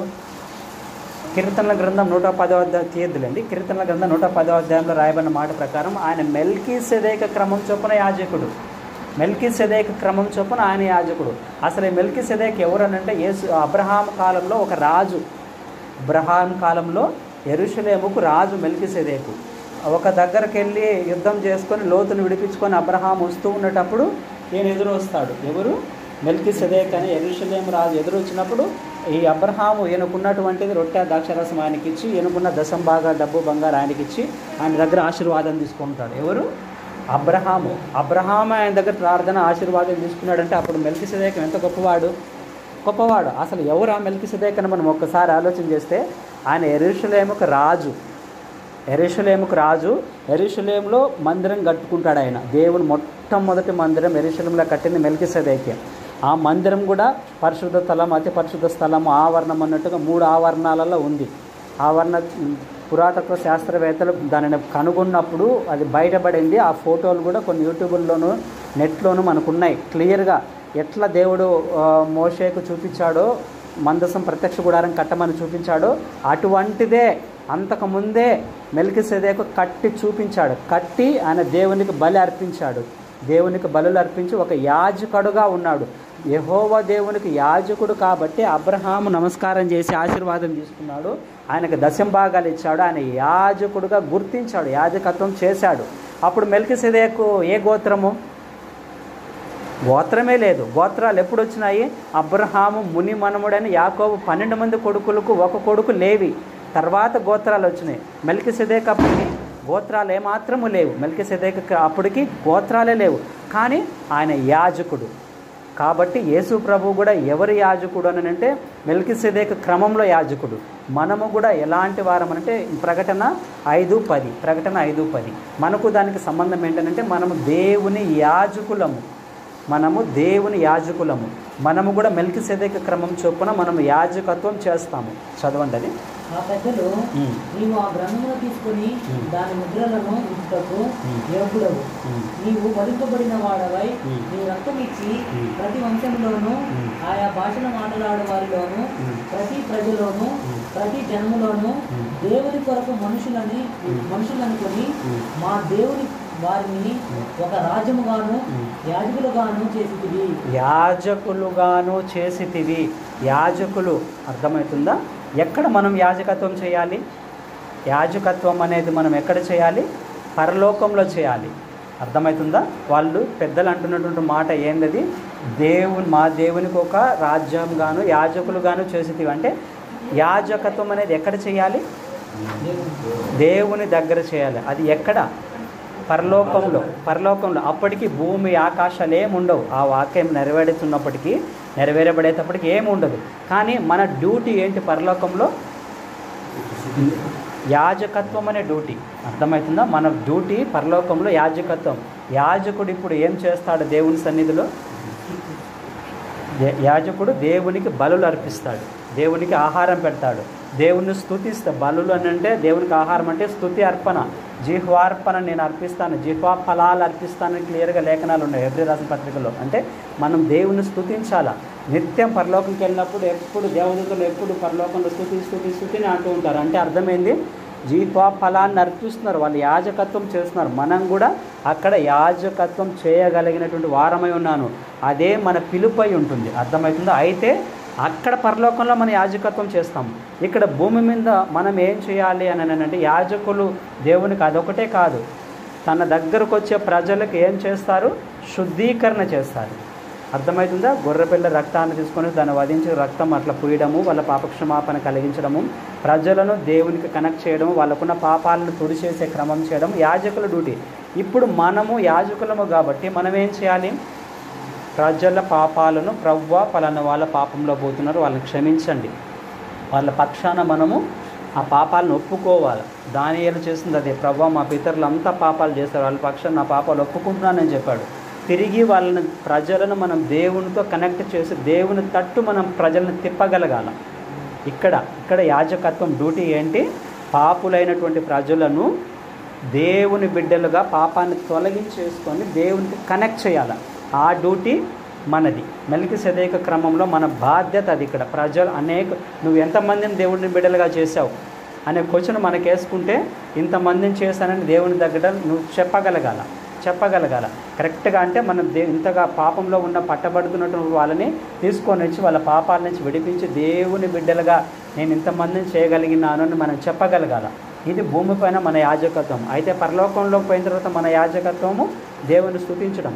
అయితే ఇక్కడ కూడా మనం స్తుతిస్తూనే ఉండాలి. అర్థమవుతుందా? ఇప్పుడు నేను చెప్పిన పాయింట్ అర్థమైందా? మెల్కిసెదెకు క్రమం చొప్పున మెల్కిసెదెకు క్రమం అని అంటే ఏంటంటే మనము ఇది చేస్తున్నప్పుడు ఆటోమేటిక్గా మనం అందులో చేరిపోతాం. హెబ్రీలకు రాసిన పత్రిక 5:9 అందులో ఉన్నటువంటిది ఏంటంటే సంపూర్ణ సిద్ధి పొంది మెల్కిసెదెకు క్రమం చొప్పున నువ్వు నిరంతరం నుంచి యాజకుడు అని ఉంటుంది. మరియు ఆయన సంపూర్ణ సిద్ధి పొందిన వాడై మెల్కిసెదెకు యొక్క క్రమంలో చేరిన ప్రధాన యాజకుడని దేవుని చేత పిలువబడి. ప్రధాన యాజకుడు యేసు ప్రభు ప్రధాన యాజకుడు అయితే మనము మామూలు యాజకులము. అర్థమవుతుందా? మామూలు యాజకులకు అధిపతి ప్రధాన యాజకుడు. సరే, చదవద్దులేండి. హెబ్రీ 7:11 కూడా ఏముంటుందని అంటే ఈ యాజకత్వం గురించి రాయబడింది. ఈ సంపూర్ణ సిద్ధి గురించి 8వ వచనం చదువు. 5:9 మనం యాజకులుగా మనం అవ్వాలి అని అంటే మనకున్నటువంటి దేవుడు ఒకటి చెప్తాడు, ఇది మీరు ఫాలో అవ్వాలని ఒకటి చెప్తాడు. అది చదవండి. 8వ వచనం. ఆయన కుమారుడై తాను పొందిన శ్రమ వలన విధేయతను నేర్చుకును కనుక ఆయన ప్రధాన యాజకుడైనాడు. దేవుని బిడ్డలమైన మనం ఏం నేర్చుకోవాలి? యాజకులుగా మనం ఉండాలనంటే మనం ఏం నేర్చుకోవాలనంటే విధేయతను నేర్చుకోవాలి. ఎవరికి విధేయత చూపించాలి?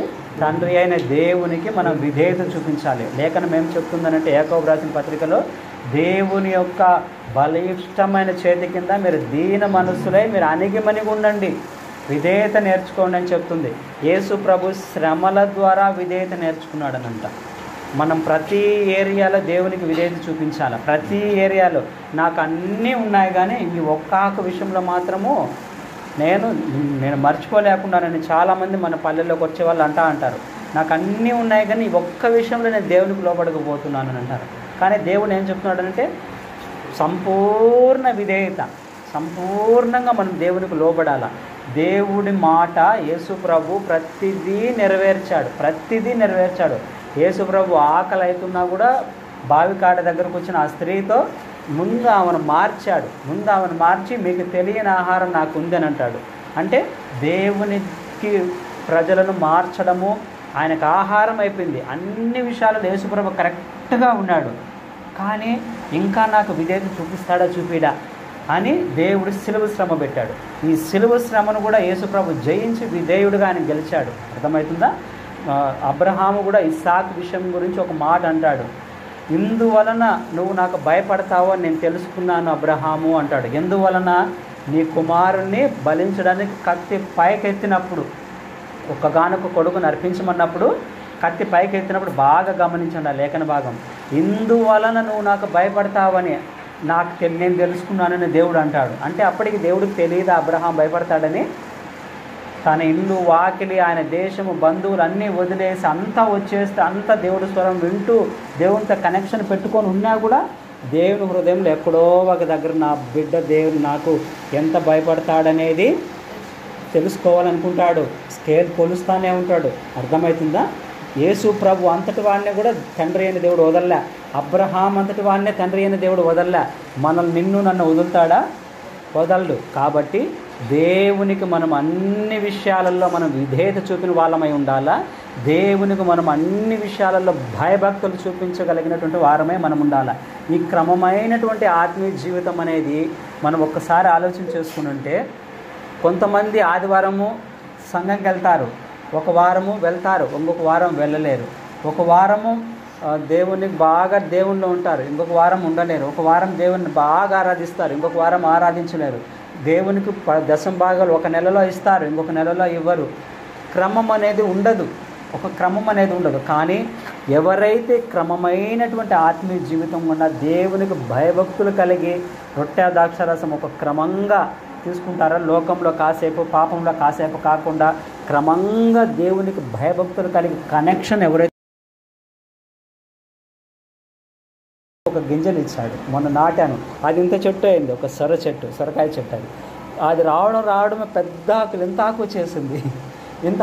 నేను ఎప్పుడు బూడ్చలే ఇంట్లో.